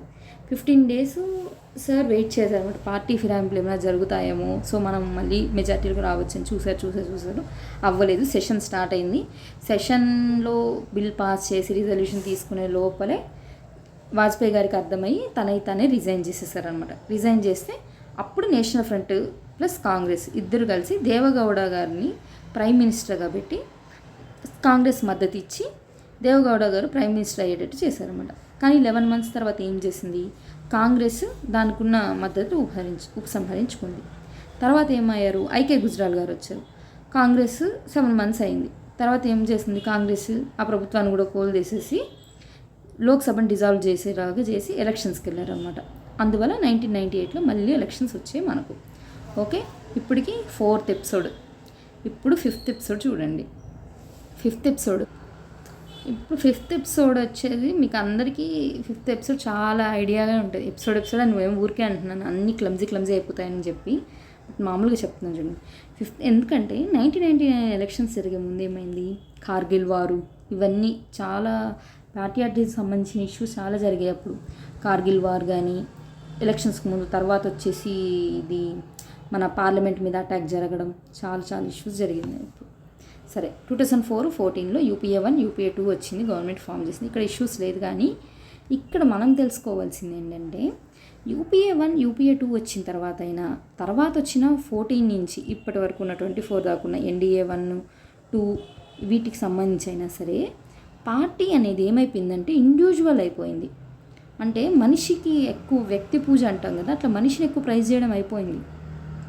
అంటే పార్టీకి సంబంధించిన సిద్ధాంతాలు వాటికన్నా కూడా ఒక పర్సన్ ఎవరైతే ఇంపార్టెంట్ రోల్ ప్లే చేస్తున్నారో వాళ్ళు చెప్పే డెసిషన్సే పార్టీకి శిరోధార్యం అవుతున్నాయన్నమాట. అలాగే మల్టీ పార్టీ సిస్టమ్ ఉంది మన ఇండియాలో. అందువల్లే కదా అఫ్కోర్స్ మల్టీ పార్టీ సిస్టమ్ ఉంటే క్లియర్ డిబేట్స్ జరుగుతాయి, ఒక పాలసీ తీసుకొచ్చేటప్పుడు అందరి వ్యూస్ తీసుకుంటాం, అదన్నీ కరెక్టే. కానీ మల్టీ పార్టీ సిస్టమ్ వల్ల ఏమైంది, మీరు 55 మంది స్ట్రెంత్ వాళ్ళ వైపు ఉన్న వాళ్ళు కూడా ప్రైమ్ మినిస్టర్ అయిపోతున్నారు. అది ఎంతవరకు కరెక్ట్ చెప్పండి? ఇంత పెద్ద లార్జెస్ట్ డెమోక్రసీని రూల్ చేయడానికి అది కూడా ఒక క్రిటిసిజమా? ప్రెసిడెంట్ గారు ఇంకేం దగ్గరికి వస్తే టెక్నికల్గా ఆయన చేసేదంతా కరెక్ట్గానే కనిపిస్తుంది. కాన్స్టిట్యూషన్ వ్యాలిడ్, ఎందుకంటే కాన్స్టిట్యూషన్ ఇలాగే ఉంది కాబట్టి అన్నీ చెప్తున్నారు. 74(1)లో అదే చెప్తున్నారు కదా. ఏం చెప్పారు, ప్రెసిడెంట్ ప్రైమ్ మినిస్టర్ అపాయింట్ చేస్తాడు, ప్రెసిడెంట్ కౌన్సిల్ ఆఫ్ మినిస్టర్ని అపాయింట్ చేస్తాడు. ఎట్లా, ప్రైమ్ మినిస్టర్ ఎవరిని చెప్తే వాళ్ళని, అదే చేశారు ఆయన, కరెక్టే. కానీ ఎథికల్గా ఏంటిది అన్నది క్వశ్చన్. ఇంకొకటి మనది స్ట్రక్చరల్గా ఏం డిఫరెన్స్ మేజర్గా ఉన్న నెగిటివ్ ఏంటంటే, మీరేమన్నారు, కౌన్సిల్ ఆఫ్ మినిస్టర్స్ ఫామ్ చేయాలంటే 50% +1 కావాలంటున్నారు. బట్ కాన్ఫిడెన్స్ మోషన్కి మీరేం 50% +1 చెప్పట్లేదే. ఆ రోజుకి ఎంతమంది ఉంటే వాటిలో 50% ప్రెజెంట్ ప్లస్ ఓటింగ్ చెప్తున్నారు. అది ఈజీనే కదా. ఏమవుతుంది ఇక్కడ, సపోజ్ ఇక్కడే చూడండి, పివి నరసింహారావు గారి గవర్నమెంట్ అప్పుడే మనం ఏం చెప్పారు ఇక్కడ, 1991 ఎలక్షన్స్ అప్పుడు ఏం చెప్పారు, నేషనల్ ఫ్రంట్ ఆబ్సెంట్ అయింది. ఇక్కడేం నేషనల్ ఫ్రంట్ వచ్చి నరసింహారావు గారి గవర్నమెంట్కి సపోర్ట్ చేయలేదు, కానీ ఆబ్సెంట్ అయింది. అంటే ఏంటి, ఇప్పుడు వాళ్ళు వచ్చి సపోర్ట్ చేసినా గెలుస్తారు, వాళ్ళు రాకపోయినా గెలుస్తున్నారు. అంటే ఇండైరెక్ట్గా ఇవన్నీ ఆఫ్ ద పేపర్ జరిగే ట్రాన్సాక్షన్స్ లాగే కనిపిస్తున్నాయి కదా. అదనమాట ఇక్కడ క్వశ్చన్ చేయడం. ఇలాంటివన్నీ ఉన్నాయి కాబట్టి కొంతమంది ఏమంటున్నారు, మాకు పార్లమెంటరీ ఫామ్ ఆఫ్ గవర్నమెంట్ వద్దు, మాకు ప్రెసిడెన్షియల్ ఫామ్ ఆఫ్ గవర్నమెంట్ కావాలి అని. మళ్ళీ ఇంకొంతమంది ఏమంటారు, కాన్స్టిట్యూషన్ అమెండ్మెంట్ చేయండి దీనికోసం అని చెప్పి పెద్ద గొడవ చేస్తున్నారు. అలా చేస్తే ఇంకా ప్రెసిడెన్షియల్ ఫామ్ అంటే ఎప్పటికీ ఒకే టైప్ ఆఫ్ గవర్నమెంట్ ఉంటుంది సెంటర్లో, అది ఇంకా ఘోరం కదా. సో ఇలాంటి లూప్ హోల్స్ అని సరి చేసుకోవాలి. ఇవన్నీ దేనికి సంబంధించిన ఇల్లస్ట్రేషన్స్, 74 సబ్-క్లాస్ 1కి సంబంధించింది. ఆ ఒక్క లైన్లో ఇన్ని జరిగాయి అన్నమాట. ఆ ఒక్క లైన్ ఇది పెట్టుకొని, ఓకే రైట్, ఓకేనా. 74(1) అయిపోయింది, 1A అయిపోయింది. ఇప్పుడు 1B చూడండి. ఏ member of either house of parliament belong to any political party who is disqualified. Disqualification గురించి మాట్లాడుతుందా. ఏ షెడ్యూలు, 10th షెడ్యూల్ అయినా, ఏది 52nd అమెండ్మెంట్ అయినా 1985, తర్వాత 91st అమెండ్మెంట్ 2003లో చేశాను. Okay, for being a member of that house under paragraph 2 of the 10th schedule shall also be disqualified. అలా disqualify అయిన అతను shall also be disqualified to be appointed as a minister under the class 1 for the duration of the period commencing from the date of his disqualification till the date on which the term of his office as such manner would expire. అంటే ఏ రోజు నుంచి అయితే disqualify చేశారో ఆ రోజు నుంచి ఏ సభకైతే అతను ఎన్నుకు కాబడతాడో ఆ సభ మొత్తం పూర్తయ్యేదాకా అతను పక్కన ఉండాలి. లేదా where he contest any election to either house of parliament, అంటే రాజ్యసభకైనా లోక్సభకైనా ఏదైనా house of parliament, before the expire of such period till the date on which he is declared to be elected whichever is earlier. అంటే ఏమంటున్నారు ఇండైరెక్ట్గా 1Bలో వచ్చేసి 1 second, and below ఏమంటున్నారు వీళ్ళు ఇండైరెక్ట్గా వచ్చేసి, ఇదంతా కొంచెం కరెక్షన్ చేసుకుందాం, అప్పుడు క్లారిటీ ఉంటుంది ఇక్కడ. Okay, right. మీరు యాంటీ డిఫెక్షన్ లా కింద డిస్క్వాలిఫై అయ్యారు, అవునా? అంటే మీరు మెంబర్గా డిస్క్వాలిఫై అయ్యారంటే ఆటోమేటిక్గా అసలు మీరు మినిస్టర్గా డిస్క్వాలిఫై అయ్యాడే కదా, మిమ్మల్ని ఎన్నుకోవడానికి ఛాన్సే లేదు కదా. ఏ విధంగా మనం చేస్తున్నాము, 75(1)లో చెప్తున్నారు కదా, అలా మీరు మినిస్టర్గా ఎన్నుకోవడానికి అర్హత కోల్పోతారు. అది ఎప్పటి వరకు? ఎప్పటికీ అది పర్మనెంటా అంటే కాదు. ఎప్పటి వరకు అంటే ఏ సభకైతే మీరు ఎన్నుకోబడి ఉంటారో ఆ సభలో మీ టెన్యూర్ కంప్లీట్ అయ్యేదాకా. అంటే ఇప్పుడు లోక్సభలో అతను ఎన్నుకున్నారు కానీ డిస్క్వాలిఫై అయ్యాడు, అతను ఇంకా 3 years ఉందనుకో, ఆ 3 years ఆయన పక్కన కూర్చోవాల్సిందే. రాజ్యసభకి ఎన్నికయ్యాడు, ఎన్నికైన 2 నెలలకే డిస్క్వాలిఫై అయ్యాడు అనుకోండి, రాజ్యసభ టెన్యూర్ ఎంత, 6 years. ఆ 6 years ఆయన పక్కన ఉండాల్సిందే. అంటే దాన్ని బట్టి ఏంటి, ఆ పీరియడ్ వరకే, జీవితాంతం కాదు. ఓకే అని ఒక అర్థం వచ్చే విధంగా చెప్పారు. సెకండ్ థింగ్ ఏంటంటే అని ఇంకోటి కూడా చెప్పారు. ఏమిటంటే ఇలాంటి సిచ్యువేషన్లో ఆయన కానీ మళ్ళీ ఎలక్షన్లోకి వెళ్ళి మళ్ళీ పోటీ చేశాడు అనుకోండి, అంటే మళ్ళీ అప్పుడు కానీ ఒకవేళ ఆయనకు మళ్ళీ ఎన్నికైతే, లోక్సభకు కానీ రాజ్యసభకు కానీ ఎన్నికయ్యాడు అనుకోండి, అప్పుడు ఇది వర్తించదనమాట. అప్పుడు మళ్ళీ అతను కొత్త మెంబర్ కదా, సో కొత్తగా మినిస్టర్ కింద అయిపోవచ్చు. అంటే ఫస్ట్ వన్లో ఏమర్థమవుతుంది, అది పర్మనెంట్ కాదు, టెంపరీ. అంటే అతని లైఫ్ టైం మీద ఇంపాక్ట్ చూపించదు. టెంపరీ అంటే ఆ సెషన్లో కాదనమాట, తన లైఫ్ టైంలో ఇంకా అతను ఎమ్మెల్యేగా పోటీ చేయకూడదా లేకపోతే ఎంపీగా పోటీ చేయకూడదా అంటే లేదు, పోటీ చేయొచ్చు, బట్ ఆ పీరియడ్ వరకు మాత్రం అతను పక్కన కూర్చోవాలి అని చెప్పారు. సెకండ్ థింగ్ ఏంది, ఇంకొంచెం ఎక్సెప్షనల్గా ఏం చెప్పారంటే మీరు కావాలంటే మళ్ళీ పోయి ఎలక్షన్లోకి వెళ్ళండి, గెలవండి, అప్పుడు మళ్ళీ మామూలు అయిపోతారు. ఎందుకంటే డిస్క్వాలిఫికేషన్ అనేది ఆ సభకి సంబంధించింది, ఆ టైంలో సంబంధించింది మాత్రం. ఇప్పుడు 16th లోక్సభలో జరిగింది, 16th సంబంధించింది, మళ్ళీ 17th మళ్ళీ మీరు పోటీ చేసుకోవచ్చు. అది ఒక రకంగా ఇది డబుల్ ఎడ్జెడ్ స్వార్డ్ అంటారు కదా, అట్లా అనమాట. Positive negative 2 సైడ్లుగా మాట్లాడాలన్నమాట. ఇది ఏదైనా మ్యాక్సిమం పొలిటికల్ లీడర్స్కి సంబంధించిన ఏ విషయమైనా బోత్ సైడ్స్గా ఉంటుంది, అది పాజిటివ్ నెగిటివ్. ఎందుకంటే వాళ్ళు అలా పెట్టేది మనకు కనిపించేప్పుడు పబ్లిక్కి పాజిటివ్గా కనిపిస్తుంది, కానీ వాళ్ళకి అది ఎప్పటికీ లూప్ హోల్ ఉంటేనే కదా తర్వాత ఏ రాజకీయ నాయకుడైనా ఏ పార్టీకి సంబంధించిన అయితేనైనా ఏం చేస్తాడు, వాళ్ళ గవర్నమెంట్ వాళ్ళే ఉండాలనుకుంటారు, అట్లా అనమాట అది. సరే, సెకండ్ సబ్ క్లాస్ 1 చూసాం, సబ్ క్లాస్ 2 చూద్దాం. సబ్ క్లాస్ 1లో ఏమన్నారు, ఫస్ట్ 1 అపాయింట్మెంట్స్ గురించి మాట్లాడారు. తర్వాత 1Aలో ఏమన్నారు, 15%కి మించకూడదు అన్నారు. 1Bలో ఏమన్నారు, డిస్క్వాలిఫికేషన్ సంబంధించి ప్రొవిజన్స్ మాట్లాడారు. థర్డ్లో ఏంటంటే prime minister shall hold office during the pleasure of the president అంటున్నారు. రియల్గా ప్లెజర్ ఆఫ్ ద ప్రెసిడెంటా? కాదు కదా, ప్రైమ్ మినిస్టర్ చెప్తే ఆయన్నే కదా చేస్తారు, ప్రైమ్ మినిస్టర్ రిజైన్ చేయమంటే చేసేస్తారు కదా, అట్లా అనమాట. సరే, ఇది ఇచ్చారు ఆన్ పేపర్, మనకు ప్లెజర్ ఆఫ్ ద ప్రెసిడెంట్ అని అనుకోవాలి. Third thing, the council of ministers, ఇది చాలా చాలా ఇంపార్టెంట్ చూడండి. The council of ministers shall be collectively responsible to the house of the people. ఎవరికి council of ministers collectively responsible to house of the people. Council of states అని చెప్పారా? కాదు. మీరు ఇక్కడ ఉన్న లిటరేచర్ కూడా అర్థం చేసుకోవాలి. హౌస్ ఆఫ్ పీపుల్ అన్నారు వాళ్ళు, అక్కడ లోక్సభను లేకపోతే లోయర్ హౌస్ అని ఇలాంటి పదాలు వాడలేదు, అబ్జర్వ్ చేయండి. మ్యాక్సిమం ఎగ్జామినర్ కూడా ఇక్కడ ఏమున్నాయి దాని నుంచే అడుగుతారు తప్ప ఓన్గా తీసుకొచ్చి అలాంటివి చేయరు. Okay, house of the people గురించి మాట్లాడారు. అంటే కౌన్సిల్ ఆఫ్ ద మినిస్టర్స్ అందరూ కూడా ఎవరికి, లోక్సభకి బాధ్యత వహించాలి. ఎందుకనేది మీకు రీజన్ కూడా తెలుసు కదా, ఎందుకంటే లోక్సభే కదా 5 ఏళ్ళకి ఒకసారి డిసాల్వ్ అయ్యి జనాల ముందుకు వెళ్తుంది. ఇప్పుడు దాకా మేము పరిపాలన చేసాం, మా పరిపాలన చూసి మేము సరిగ్గా చేసామా లేదా మీరు ఓట్ చేయండి అని చెప్పి వెళ్తున్నారు. అంటే ఎవరు డైరెక్ట్గా పబ్లిక్కి రెస్పాన్సిబుల్, లోక్సభేనా, కాబట్టి లోక్సభకే ఇది అని చెప్పారనమాట.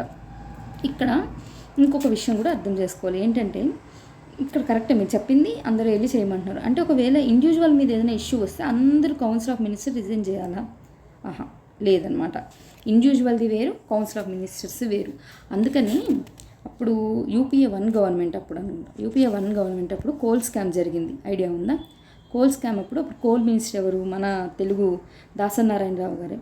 ఆయన మీద చాలా అలిగేషన్స్ చేశారు. అప్పుడు అందరూ ఏమన్నారు, కోల్ స్కామ్ ఆయనకు ఇన్వాల్వ్మెంట్ ఉంది అన్నట్టుంటే అప్పుడు దాసనారాయణరావు గారు అన్నారన్నమాట, నేను నిజంగా తప్పు చేసినోన్నైతే, ఒకవేళ నా తప్పు అయితే నా తరపున ఈ ఆర్టికల్ ఉంది కాబట్టి 75(3), సో నేను తప్పు చేస్తే మొత్తం కౌన్సిల్ ఆఫ్ మినిస్టర్స్ అంతా రిజైన్ చేయాలి, ప్రైమ్ మినిస్టర్గా ఉన్న మన్మోహన్ సింగ్ గారు కూడా రిజైన్ చేయాలి, ఆయన కూడా తప్పు చేసినోడే అవుతాడు అని చెప్పారు. ఎందుకంటే నా రెస్పాన్సిబిలిటీ ఏ పర్సన్కో ఏ పార్టీకో కాదు, పోయి మొత్తం అందరం కౌన్సిల్ ఆఫ్ మినిస్టర్స్ అందరం పోయి లోక్సభకి మేము రెస్పాన్సిబిలిటీ కాబట్టి, అందుకే కలెక్టివ్ రెస్పాన్సిబిలిటీ ఆ పదం చాలా ఇంపార్టెంట్ ఇక్కడ, కలెక్టివ్ రెస్పాన్సిబిలిటీ. ఓకే, ఇప్పుడు సబ్ క్లాస్ 4 చూద్దాం ఒకసారి. సబ్ క్లాస్ 4 ఏముందండి, ఇది నిజమే మామూలే కదా. ఇప్పుడు వాళ్ళందరూ ఎలక్ట్ అయ్యారు. ఎలక్ట్ అయిన తర్వాత ఏంటి, before a minister enter upon his office the president shall before, observe చేయండి, బిఫోర్ ప్రెసిడెంట్ ఎవరంట, president shall administer him the oaths of office and oaths of secrecy. మామూలుగా అందరూ ఏం చేస్తారు, ఒకటి చేస్తారు, బట్ వీళ్ళు ఏంటంటే 2 ఆఫీస్ ఆఫ్ సీక్రసీ కూడా చేయాలి. ఎందుకంటే ఏదైనా పాలసీ తీసుకురాకముందే పోయి మనం అందరికీ పోయి చెప్పేస్తే అవ్వదు కదా, అందుకనేసి ఓత్ ఆఫ్ సీక్రసీ కూడా తీసుకుంది. According to the form set out for the purpose in the, ఎక్కడ చెప్పారు ఇలాంటి ఓత్స్ అని మనకు 3rd షెడ్యూల్లో చెప్పున్నారా. 2nd షెడ్యూల్ ఏంటి, శాలరీసే కదా. 3rd షెడ్యూల్ గురించి మాట్లాడింది అన్నమాట ఇది. ఓకే 5th వన్ చూడండి. A minister who for any period of 6 consecutive months observe చేయండి ఆ పదం, consecutive, is not a member of either house of the parliament shall at the expiration of that period cease to be a minister. ఇది చాలా చాలా important, observe చేయండి. ఏమంటారు, ఏ హౌస్లో member కాకపోయినా సరే, ఏ హౌస్లో అతను మెంబర్ కాదు, ఏదో లోక్సభలో కానీ రాజ్యసభలో కానీ అతను మెంబర్ కాకపోయినా సరే మినిస్టర్స్ అవ్వచ్చు. ఎప్పటి వరకు అంట, 6 months వరకు అతను మినిస్టర్గా కొనసాగవచ్చు. ఏ దాంట్లో మెంబర్ కాదు. ఇప్పుడు సపోజ్ నేనైనా మీరైనా ఎవరైనా సరే సడన్గా మినిస్టర్ అయిపోవచ్చు. ఆ మినిస్టరే కానీ ఒకవేళ ప్రైమ్ మినిస్టర్ అయితే అది కూడా ఛాన్స్ ఉంది కదా. ఉంది కాదు, జరిగింది కూడా. ఎట్లా అంటే రాజీవ్ గాంధీ గారు, అప్పుడు ఎవరు, ఇందిరాగాంధీ గారు సడన్గా అసాసినేషన్ జరిగింది కదా, అప్పుడు రాజీవ్ గాంధీ గారు కూడా అట్లే అయ్యారు. పివి నరసింహారావు గారు 1991 ఎలక్షన్స్ అప్పుడు ఆయన కూడా అట్లాగే అనమాట. తర్వాత దేవగౌడ గారు ప్రైమ్ మినిస్టర్ అయినప్పుడు కూడా అట్లాగే కొత్త వాళ్ళని ఇట్లాగే చేశారనమాట. ఓకే రైట్, కొత్తగా తీసుకొచ్చి అప్పుడు వాళ్ళని మెంబర్స్గా చేశారనమాట. ఆల్రెడీ ఒకవేళ ఉంటే అట్లా ఎవరైనా మెంబర్లు వాళ్ళు 6 monthsతో వాళ్ళ ఎక్స్పైరీ అయిపోతుంది కాబట్టి వాళ్ళు విత్డ్రా అయిపోవాలి. ఇది ఒక రకంగా చూస్తే ఎంత అంటే ఒక బైపాస్ రూట్ కదా. ఇప్పుడు ఒక అభ్యర్థి ఎలక్షన్స్లో నోటిఫికేషన్ ఎంత రచ్చ ఉంటుంది ఆ 2 months, అసలు నోటిఫికేషన్ అంటారు, నామినేషన్ అంటారు, మళ్ళీ దాని విత్డ్రాల్స్, మరి ఎలక్షన్ టైంకి వెళ్ళడము, అక్కడ పోలింగ్, ఓటింగ్, చాలా కథ ఉంటుంది. ఇవన్నీ కాకుండా ఇప్పుడు ఏం చేస్తున్నారు, 75 సబ్ క్లాస్ 3లో ఏం చేశారు, ఒక బైపాస్ రూట్ ఇచ్చేశారు. అదేంటి 6 months వరకే, మళ్ళీ అదేం పర్మనెంట్ కాదు, 6 months వరకే. మళ్ళీ అయినా అతను వచ్చి ఈ విధంగానే పోటీ చేయాలన్నమాట. రైట్, అది. నెక్స్ట్ 6th వన్ చూడండి. The salaries and allowance of ministers shall be such as parliament May from time to time by law determine and until parliament so determine shall be as specified in the 2nd schedule. అంటే వీళ్ళకి సంబంధించిన salaries అందరూ ఎవరు చేస్తారని చెప్తున్నారు, parliament ఒక చట్టం ద్వారా చేస్తుంది అంటున్నారు. మళ్ళీ ఆ చట్టం ద్వారా ఒకవేళ చేసేటప్పటికి లేట్ అయితే అప్పటి వరకు 2nd షెడ్యూల్లో ఏమైతే చెప్పున్నారో వాటి ప్రకారమే వాళ్ళకి శాలరీస్ అనేవి పే చేస్తారు అని చెప్పారు. ఓకేనా, ఇది 75 ఆర్టికల్కి సంబంధించి. ఒక్కసారి 74, 75 ఏం చెప్పారో ఒక్కసారి చూడండి ఒకసారి. 74 ఏం చెప్పారు, 74లో ఎన్ని సెక్షన్స్ ఉన్నాయి, మొత్తం 2 sections ఉన్నాయి. 75లో ఎన్ని సెక్షన్స్ ఉన్నాయి, మొత్తం వచ్చి 6 ఉన్నాయి. ఓకే, 75(1) ఏం చెప్తుంది, ప్రెసిడెంట్ గారికి ఎయిడ్ అండ్ అడ్వైజ్ ఇవ్వడానికి కౌన్సిల్ ఆఫ్ మినిస్టర్స్ ఉంటారు అని చెప్తుంది. అంటే ఇండైరెక్ట్గా కౌన్సిల్ ఆఫ్ మినిస్టర్ అని ఒక బాడీ ఉంది అని చెప్తున్నారు. అలాగే వీళ్ళు ఏం చేస్తారు వాళ్ళ పని అనేది కూడా చెప్తుంది, ఎయిడ్ అండ్ అడ్వైజ్. ప్రెసిడెంట్కి ఎయిడ్ అండ్ అడ్వైస్కి ఇవ్వడానికి వచ్చిన వాళ్ళు ఏమైపోయారు, కౌన్సిల్ ఆఫ్ మినిస్టర్స్ ఏం చెప్తే అదిరే ప్రెసిడెంట్ వినాల్సిన పరిస్థితి తీసుకొచ్చిందనమాట. ఓకే, వాళ్ళు ఏం చెప్తే అది వినాలి అని చెప్తున్నారు. అలాగే 44th అమెండ్మెంట్ ద్వారా ఇంకోటి ఏం తీసుకొచ్చారు, ప్రెసిడెంట్కి రీకన్సిడరేషన్ ఇచ్చారు. ఓకే, ఆ రీకన్సిడరేషన్ కూడా ఏంటి, మళ్ళీ కానీ వచ్చిందంటే బిల్లు ఖచ్చితంగా ప్రెసిడెంట్ ఇప్పుడు సంతకం పెట్టాల్సిందే, అసెంట్ ఇవ్వాల్సిందే అని చెప్పాం. ఓకే, అది అయిపోయింది. మరి 75 ఏం చెప్పింది, సారీ మిస్టేక్ లేని, సరే 75 ఏం చెప్పింది చూడండి.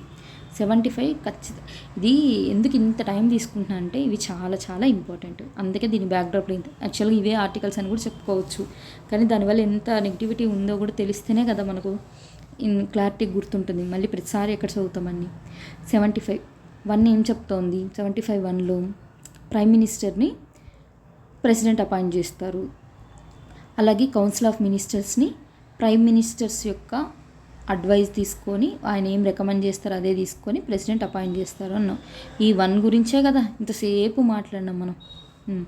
1A టెక్నికల్గా ఏం చెప్తోంది? యాంటీ డిఫెక్షన్ లాలో చెప్పారు ఈ పాయింట్. అందుకే దీని అమెండ్మెంట్ ఏంటి? 52nd అమెండ్మెంట్ తీసుకొచ్చినప్పుడు చెప్పారు ఏమని? 15% ఉండాలి అన్నారు. ఇక్కడ క్వశ్చన్ ఏమంటారు? 15% excluding prime minister, including prime minister అంటారు. Including prime minister. ఓకే, ఇలాగే ఇంకో దగ్గర కూడా ఉంటుంది. ఇక్కడ 10% కోరము చెప్పేటప్పుడు ఇంక్లూడింగ్ స్పీకరా ఎక్స్క్లూడింగ్ స్పీకరా అంటారు. ఇంక్లూడింగ్ స్పీకర్ వాళ్ళకు కూడా ప్రామినెన్స్ ఉంటుంది అక్కడ. 1A ఎందుకంటే వాళ్ళు మిగతా వాళ్ళలాగే మెంబర్స్ కదా, వాళ్ళు ఏమి కొత్తగా సపరేషన్ కాదు కదా, అందుకని. 1B ఏమైంది? ఒకవేళ మెంబర్ కానీ డిస్క్వాలిఫైడ్ అయితే అతని పరిస్థితి ఏంది అన్నది మాట్లాడింది.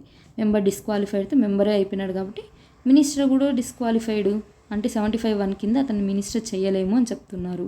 చెప్పి అదేమైనా పర్మనెంట్ అంటున్నారా? లేదే, ఆ టెన్యూర్ వరకే. లేదా అతను ఈ లోపలే కావాలనుకుంటే మళ్ళీ వెళ్ళి ఎలక్షన్లో విన్ అవ్వచ్చు. ఓకే, నెక్స్ట్ ఇది కూడా కొంచెం టెక్నికల్గానే అనిపిస్తుంది. నెక్స్ట్ సెకండ్ సెక్షన్ చూడండి. సెకండ్ సెక్షన్ ఏమన్నారు? వీళ్ళకి ఏమిటి? ప్లెజర్ ఆఫ్ ద ప్రెసిడెంట్ ఉన్నంత వరకు కౌన్సిల్ ఆఫ్ మినిస్టర్స్ ఉంటుంది అని చెప్తున్నారు. నెక్స్ట్ ఏమంటున్నారు? మినిస్టర్స్ ఉంటారు అంటున్నారు. ఇక్కడ మినిస్టర్స్ అనే పదం వాడారు, కౌన్సిల్ ఆఫ్ మినిస్టర్స్ వాడలేదు. అబ్జర్వ్ చేయండి. మినిస్టర్స్ అంటే ఇండివిజువల్ కూడా అవ్వచ్చు అని అర్థం. నెక్స్ట్ థర్డ్ ఏమంటున్నారు? కౌన్సిల్ ఆఫ్ మినిస్టర్స్ అనేవాళ్ళు కలెక్టివ్గా రెస్పాన్సిబుల్ అని చెప్తున్నారు. ఇక్కడ కౌన్సిల్ ఆఫ్ మినిస్టర్స్ అనే పదం వాడారు. అబ్జర్వ్ చేశారా? ఇదే మన పార్లమెంటరీ ఫీచర్ అంటే దీంట్లో స్పెషాలిటీ అనమాట. అకౌంటబిలిటీ కూడా ఇదేనా? అకౌంటబిలిటీ గురించి మాట్లాడుతుంది. ఫోర్త్, ఏ మినిస్టర్ ఏం చెప్తున్నారు వీళ్ళ గురించి అంటే వాళ్ళకి ఎట్లా అంటే వాట్ టు సే ఓట్స్ ఎలా తీసుకుంటారు అని. ఓట్స్ 2 తీసుకుంటారు అని చెప్తున్నారు. సీక్రెసీ ఓటు అట్లాగే నార్మల్ ఓటు కూడా తీసుకుంటారు. ఎలా ఓట్లు ఎక్కడ చెప్పారు? 3rd షెడ్యూల్ చెప్పారు. అంతేనా? అయిపోయింది. 5th వన్ ఏంటి? మినిస్టర్ ఎప్పటి వరకు ఒక దాంట్లో మెంబర్ కాకపోయినా కూడా తన్ని మినిస్టర్గా మనం అపాయింట్ చేసుకోవచ్చు అంటే 6 months వరకు అతను కంటిన్యూ అవ్వచ్చు అని చెప్పారు. ఓకే, నెక్స్ట్ 6th వన్ ఏంటి? శాలరీస్ గురించి మాట్లాడాడు. ఓకే, ఒకవేళ మనకు క్వశ్చన్ పేపర్ అనేది నార్మల్గా ఏదో ఏమంటారు ఫ్యాక్ట్స్ బేస్ లాగా ఉన్నప్పుడైతే ఎంతమంది 15%, మినిస్టర్స్ అయితే ఎట్లా ప్లెజర్ ఆఫ్ ద ప్రెసిడెంటు, లేకపోతే కలెక్టివ్ రెస్పాన్సిబిలిటీనా, ఇలాంటి సెక్షన్స్ ఏంటి అని అడగచ్చు. డైరెక్ట్గా 75 subclass 3 ఏంటి అని అనొచ్చు. కలెక్టివ్ రెస్పాన్సిబిలిటీ అనేది ఉందా మనకు అని కూడా అన్నట్టు అనొచ్చు అనమాట. కానీ ఇంకొకటి కూడా శాలరీస్ గురించి మాట్లాడచ్చు, లేదంటే ఓట్స్ గురించి మాట్లాడచ్చు. కానీ కొంచెం టెక్నికల్గా ఇంకొంచెం డెప్త్లోకి వెళ్ళి మాట్లాడితే మాత్రం వాళ్ళు ఏం చేస్తారు?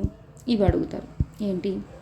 ఇదిగోండి 75 subclass 1కి సంబంధించింది, అలాగే 1Bకి సంబంధించిన ఇష్యూని, నెక్స్ట్ 5th సెక్షన్కి సంబంధించిన ఇష్యూని మాట్లాడతారు. రైట్? ఓకే, ఇది ఇప్పుడు స్టేట్కి సంబంధించింది అనమాట. స్టేట్కి వచ్చేసి స్టేట్లో కౌన్సిల్ ఆఫ్ మినిస్టర్స్ ఏంటి అన్నది ఇక్కడ మాట్లాడడం. రైట్? సేమ్ వర్డింగ్ సేమే ఉంటుంది ఇక్కడ అంతా. చూడండి, కొంచెం గవర్నర్ సైడ్ ఉంటుంది. ఇప్పుడు గవర్నర్ అనగానే కొన్ని ఇష్యూస్ వస్తాయి. ఏంటి? గవర్నర్కి మనకు ఎక్కడెక్కడ గొడవలు వస్తుంటాయి? బిల్స్ విషయంలో అజిటేషన్స్ వస్తాయి. ఇప్పుడు బిల్స్ అంటే మీకు గుర్తుంటే ఇప్పుడు తమిళనాడు సంబంధించిన గవర్నర్ మీద చాలా అలిగేషన్స్ వచ్చింది. కేరళకు సంబంధించిన గవర్నర్ మీద కూడా అలిగేషన్స్ వచ్చాయి రీసెంట్ టైంలో. Okay, next discretionary of government. Discretionary ఎక్కడ చూస్తున్నాడు ఆయన?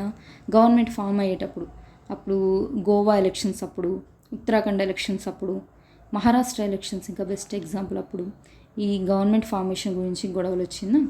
Next president rule. ఇది ఫస్ట్ నుంచి ఉన్నింది, కొంచెం ఎస్ఆర్ బొమ్మాయి కేసు వచ్చినప్పటి నుంచి కొంచెం కంట్రోల్ అయిందండి ప్రెసిడెంట్ రూల్ అనమాట.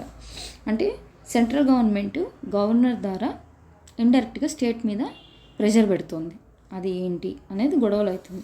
ఇప్పుడు ఆయనకి సంబంధించింది ఎక్స్క్లూజివ్గా ఇక్కడ 163 అంటే గవర్నర్కి కౌన్సిల్ ఆఫ్ మినిస్టర్స్కి మధ్యనున్న రిలేషన్ గురించి మాట్లాడుతున్నాం. 163 చూడండి. There shall be A council of ministers with the chief minister at the head to aid and advise the governor in the exercise of his functions. ఇక్కడ వరకు సేమ్ లైక్ పార్లమెంట్కి సంబంధించినట్టే ఉంది. ఇప్పుడు చూడండి, ఇది చాలా చాలా చాలా చాలా ఇంపార్టెంట్.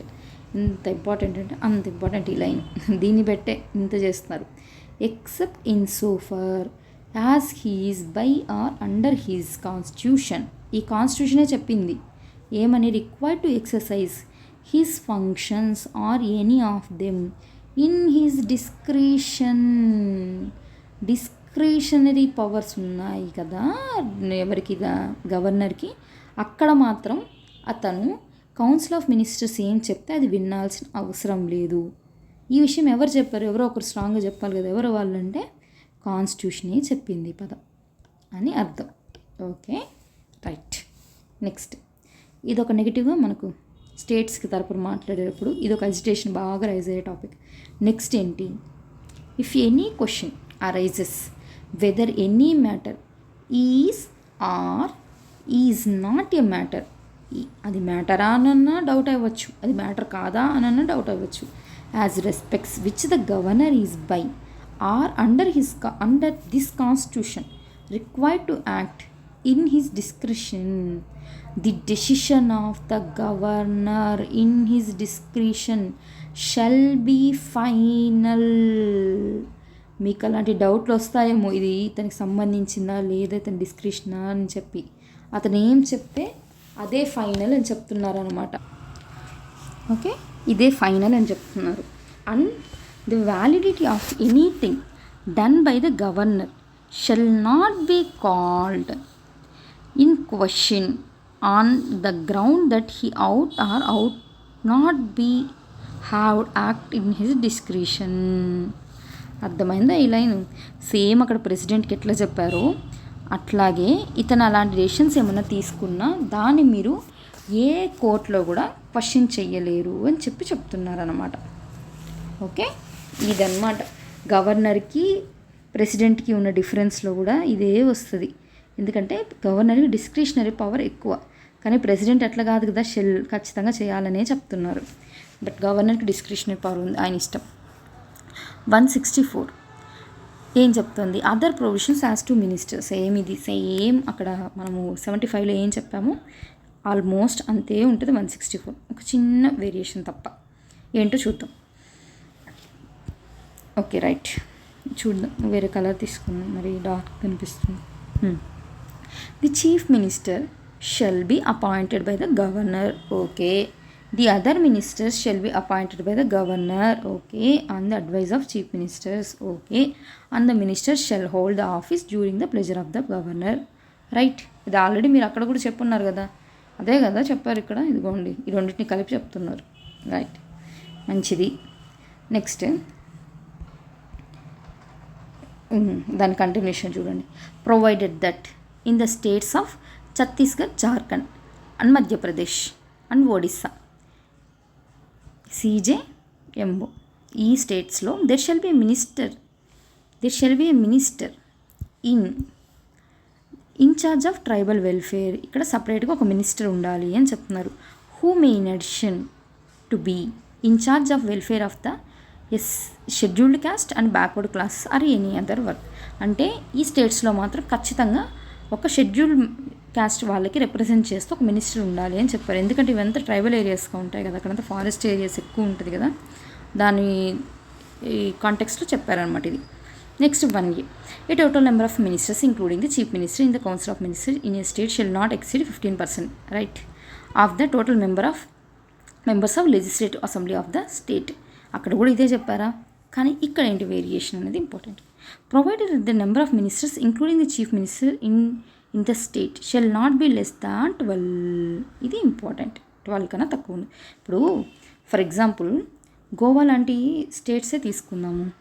గోవాలో ఎంతమంది 40 మెంబర్స్ అన్నాము, మీరు ఎంత చెప్తున్నారు 15%కి తక్కువ ఉండకూడదు అంటున్నారు. అంటే ఏంటి, 40 తీసుకోండి, అప్పుడు 6 వస్తారా? అంటే మీరు 6 మందితో ఏం నడుపుతారు గవర్నమెంట్ని?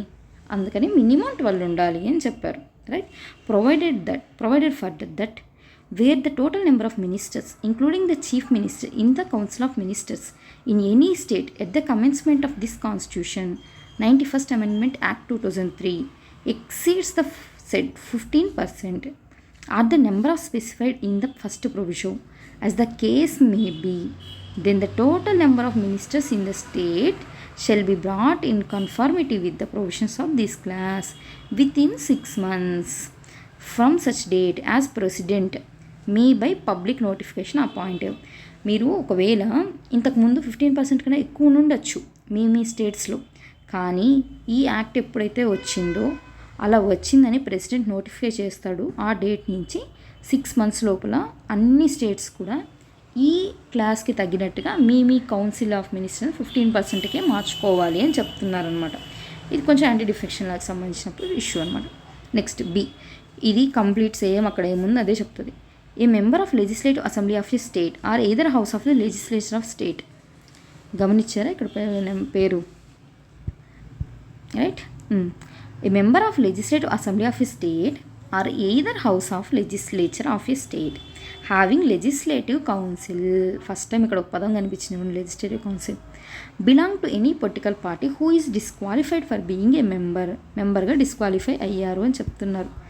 Okay, member of that house under paragraph 2 of the 10th schedule shall also be disqualified to be appointed as a minister under clause 1 for duration of the period commencing from the date of his disqualification, for duration of period commencing date of his disqualification till the date on which the term of his office as such member would expire, or where he contest any election to the legislative assembly of the state or either house of the legislature of state. కొన్ని స్టేట్స్కి legislative council కూడా ఉంది కాబట్టి అది కూడా of a state having legislative council.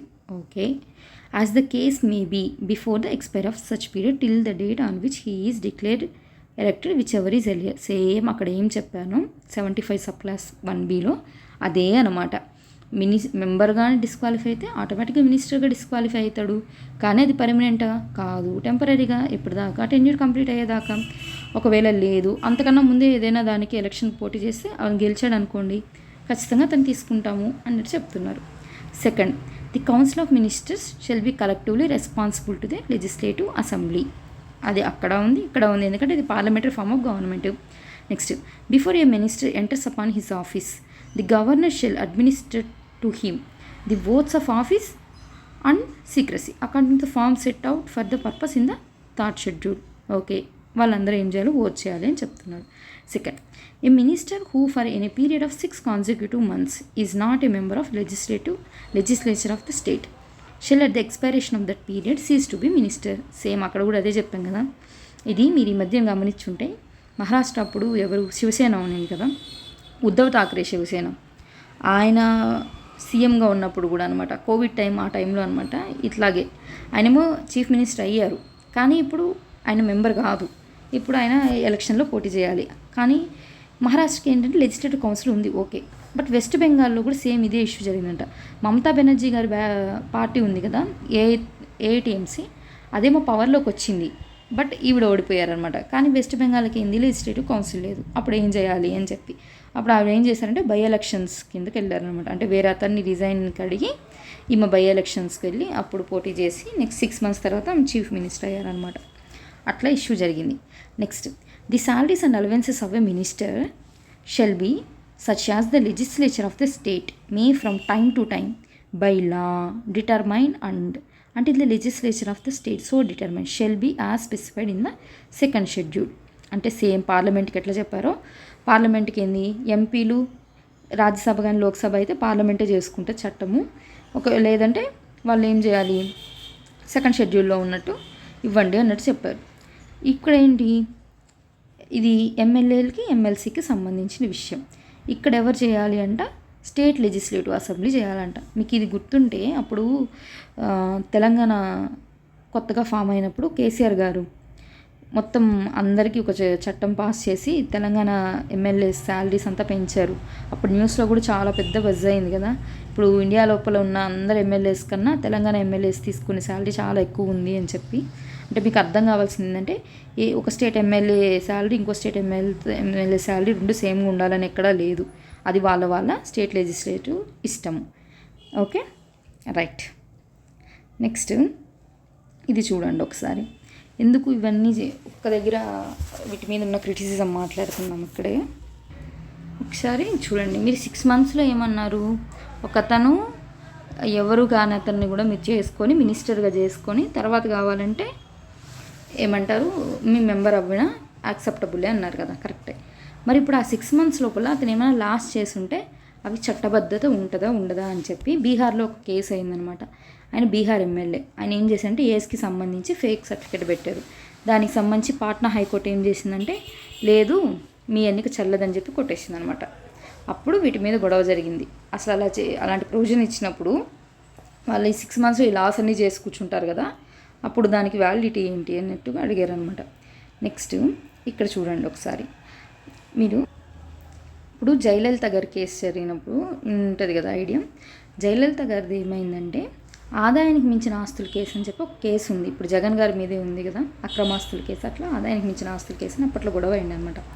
అప్పుడు ఏం చేశారంటే ఈవిడికి వచ్చేసి అప్పటికే ఆవిడ సీఎంగా ఉంటే ఈ హైకోర్టు ఏం చెప్పిందంటే లేదు ఆమె మీద కేసు కరెక్టే, తను కరెక్ట్ అదే మినిస్టర్గా ఉండడానికి తనకు అర్హత లేదు అన్నట్టు డిస్క్వాలిఫై చేసింది. డిస్క్వాలిఫై చేసినప్పుడు ఏమైంది, ఎమ్మెల్యేగా తను ఆటోమేటిక్గా రిజైన్ చేయాల్సి వచ్చింది. కాబట్టి ఎమ్మెల్యేనే కాదు కాబట్టి సీఎంగా కూడా తను రిజైన్ చేయాలి. కానీ తర్వాత ఏమైందంటే కేరళ హైకోర్టు ఈ జడ్జిమెంట్ రాంగ్ అని తీర్పిచ్చింది. జడ్జిమెంట్ రాంగ్ అని తీర్పిచ్చినావు కానీ ఏమైంది మాత్రము ఆమె మెంబర్షిప్పే పోయింది కదా ఇక్కడ. కాబట్టి ఖచ్చితంగా మళ్ళీ వెళ్ళి ఎలక్షన్స్కి వెళ్ళి నిలబడాల్సి వచ్చింది. అదనమాట. యాక్చువల్గా ఈ ఆదాయానికి మించిన ఆస్తుల కేసు అప్పుడు ఒకటి చెప్పాలన్నమాట. ఇప్పుడు నేను ఫస్ట్ ఏమన్నాను, వాజ్పేయి గారు ఫస్ట్ వచ్చారు అని చెప్పాం కదా, అప్పుడు 15 days ఉన్నారన్నాం. మళ్ళీ సెకండ్ టైం వాజ్పేయి గారు వచ్చారు అని చెప్పాం. అప్పుడు ఎంత 13 months ఉన్నారు అని చెప్పాను కదా. ఆ 13 months ఉన్నప్పుడు ఇండియన్ పొలిటికల్ హిస్టరీలో ఒక పెద్ద ల్యాండ్ మార్క్ అనమాట ఇది. ఈయన అప్పుడు ఏంటంటే ఒక్క ఓటుతో ఓడిపోతారనమాట. ఒక్క ఓటుతో, అందుకే చాలాసార్లు సినిమాల్లో కూడా పెడతారు చూడండి, ఒక్క ఓటుతో కూడా ప్రైమ్ మినిస్టర్ పోయిన దేశం అలా అంత గొప్ప ప్రజాస్వామ్యం ఉంది అన్నట్టుగా చెప్పేవాళ్ళు. అంటే ఏమైందంటే అప్పుడు ఈ అక్రమాస్తుల కేసు జరుగుతుందన్నమాట. ఏఐడిఎంకేకి సంబంధించిన జయలలిత గారిది. ఈవిడ అడిగారంట అప్పుడు వాజ్పేయి గారిని, నా మీద ఉన్న కేసులని తీపిచ్చేసాను అంటే, లేదు నేను ఓడిపోయినా నేను మళ్ళీ ఎలక్షన్స్కి వెళ్తాను కానీ అలాంటి పని చేయను అన్నట్టుగా అంటే ఏఐడిఎంకే మద్దతు సంహరించుకుంది. అప్పుడు ఏమైంది, కాన్ఫిడెన్స్ మోషన్ పెట్టారనమాట. కాన్ఫిడెన్స్ మోషన్ పెడితే అప్పుడు ఒరిస్సాకు సంబంధించిన గిరిధర్ గుమ్మమ్మ ఆయన్ని కూడా ఏదో చెప్తారు కాన్స్పిరెన్సీ లాగా, ఆయన ఒక్క ఓటు వల్ల అగైనెస్ట్తో ఈయనకి ఏమంటుంది కాన్ఫిడెన్స్ మోషన్కి సంబంధించిన రిజల్యూషన్ అనేది పాస్ కాకుండా వాజ్పేయి గారు మళ్ళీ సెకండ్ టైం కూడా తను రిజైన్ చేయాల్సి వస్తుంది అనమాట. అది జయలలిత గారికి చాలా ఏమంటారు మంచి పొలిటీషియన్ కదా అప్పట్లో, చాలా స్ట్రాంగ్ లీడర్. ఇదంతా ఇక్కడే వచ్చిందనమాట. అప్పుడు సెకండ్ టైం ఇలా ఆయన పదవిని కోల్పోవాల్సి వచ్చింది. ఓకే, సెకండ్ థింగ్ చూడండి. ఇంకొకటి ఎప్పుడంటే 1977లో యూపీ గవర్నమెంట్, ఇది యాక్చువల్గా దీనికి ఎందుకు ఇక్కడ మెన్షన్ చేశానంటే ఇక్కడ గవర్నర్కి సంబంధించిన ఇష్యూ ఇన్వాల్వ్ అయ్యింది ఇక్కడ, అందుకని అనమాట మెన్షన్ చేశాను. 163 subclass 1లో చెప్పాం కదా దానికి సంబంధించి. ఎందుకంటే 1977లో యూపీ గవర్నమెంట్ అప్పుడు ఎవరు చీఫ్ మినిస్టర్ ఉన్నారంటే కళ్యాణ్ సింగ్ గారు ఉన్నారు. ఆయన ఎవరికి సంబంధించిన వాళ్ళు ఉంటే బీజేపీ బీఎస్పీ కలిసి పోటీ చేశారనమాట ఆ ఎన్నికల్లో. బట్ గవర్నర్ ఎవరు ఉన్నారంటే రమేష్ భండారీ గారు. ఈయన యునైటెడ్ ఫ్రంట్కి సంబంధించి సెంటర్లో ఉన్నారనమాట, వాళ్ళకి సంబంధించిన అతను. కానీ ఈయనకి బీజేపీకి అస్సలు పడేది కాదు.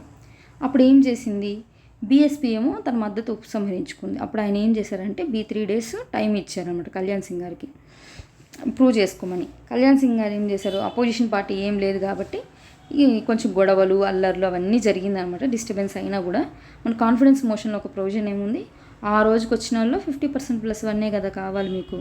సో ఈజీగా గెలిచేశారనమాట కళ్యాణ్ సింగ్ గారు. ఎందుకంటే ఎవ్వరు లేరు, అపోజిషన్ పార్టీ అంతా సస్పెన్షన్లు గొడవలు ఇవన్నీ జరిగి, అందువల్ల మోషన్ అయితే పాస్ అయ్యింది.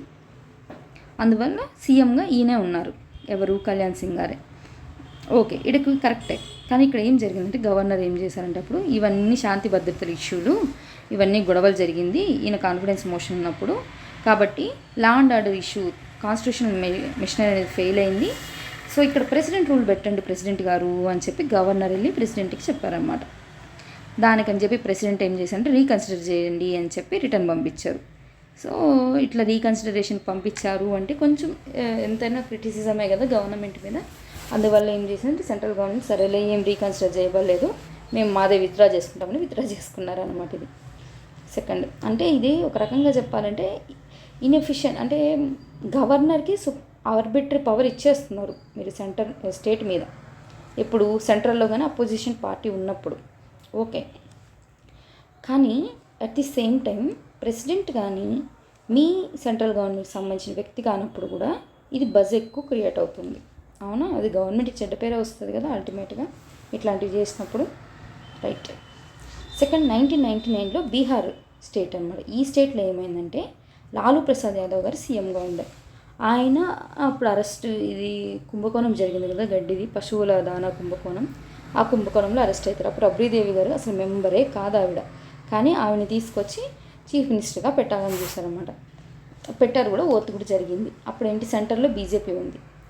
అప్పుడు ఏం చేశారు, లా అండ్ ఆర్డర్ ఇష్యూ వచ్చిందని చెప్పి కౌన్సిల్ ఆఫ్ మినిస్టర్స్ వెళ్ళి ప్రెసిడెంట్ని అడిగారు, ప్రెసిడెంట్ గారు మీరు ఇది ఇంకోసారి లా అండ్ ఆర్డర్ ఇష్యూ ఉంది కదా, కాబట్టి మీరు ఇక్కడ ఆర్టికల్ 356ని ఇంపోజ్ చేయండి అంటే ప్రెసిడెంట్ ఏమనంటే లేదు బాబు మీరు ఒకసారి రీకన్సిడర్ చేయండి అన్నారు. అప్పుడు కూడా ఏమైందంటే సెంట్రల్ గవర్నమెంట్ ఇంకొద్దులే అని చెప్పి విత్డ్రా చేసేసుకున్నామన్నమాట. సో అదేమంటారు, ఒక అంబ్రెల్లాగా కాంప్రహెన్సివ్గా చెప్పాలంటే ఏమైందంటే సెంటర్లో ఒక పార్టీ అలాగే ప్రెసిడెంట్ ఇంకో పార్టీ అయినప్పుడు గొడవ వస్తుంది స్టేట్ లెవెల్లో. అలాగే సెంట్రల్లో ఒక పార్టీ స్టేట్స్లో ఇంకొక పార్టీ అయినప్పుడు కూడా గొడవలు జరుగుతున్నాయి అని చెప్పడం దీని ఉద్దేశం. ఎట్లా అంటే ఈ ఆర్టికల్స్ అన్నీ వాడుకొని ఈ గొడవలన్నీ జరుగుతున్నాయి. ఓకే, ఒకసారి ఫస్ట్ నుంచి అన్నీ క్లియర్గా చూసుకోండి, అప్పుడు ఇంకొంచెం మీకు గ్రిప్ వస్తుంది అనమాట అన్ని ఆర్టికల్స్ మీద.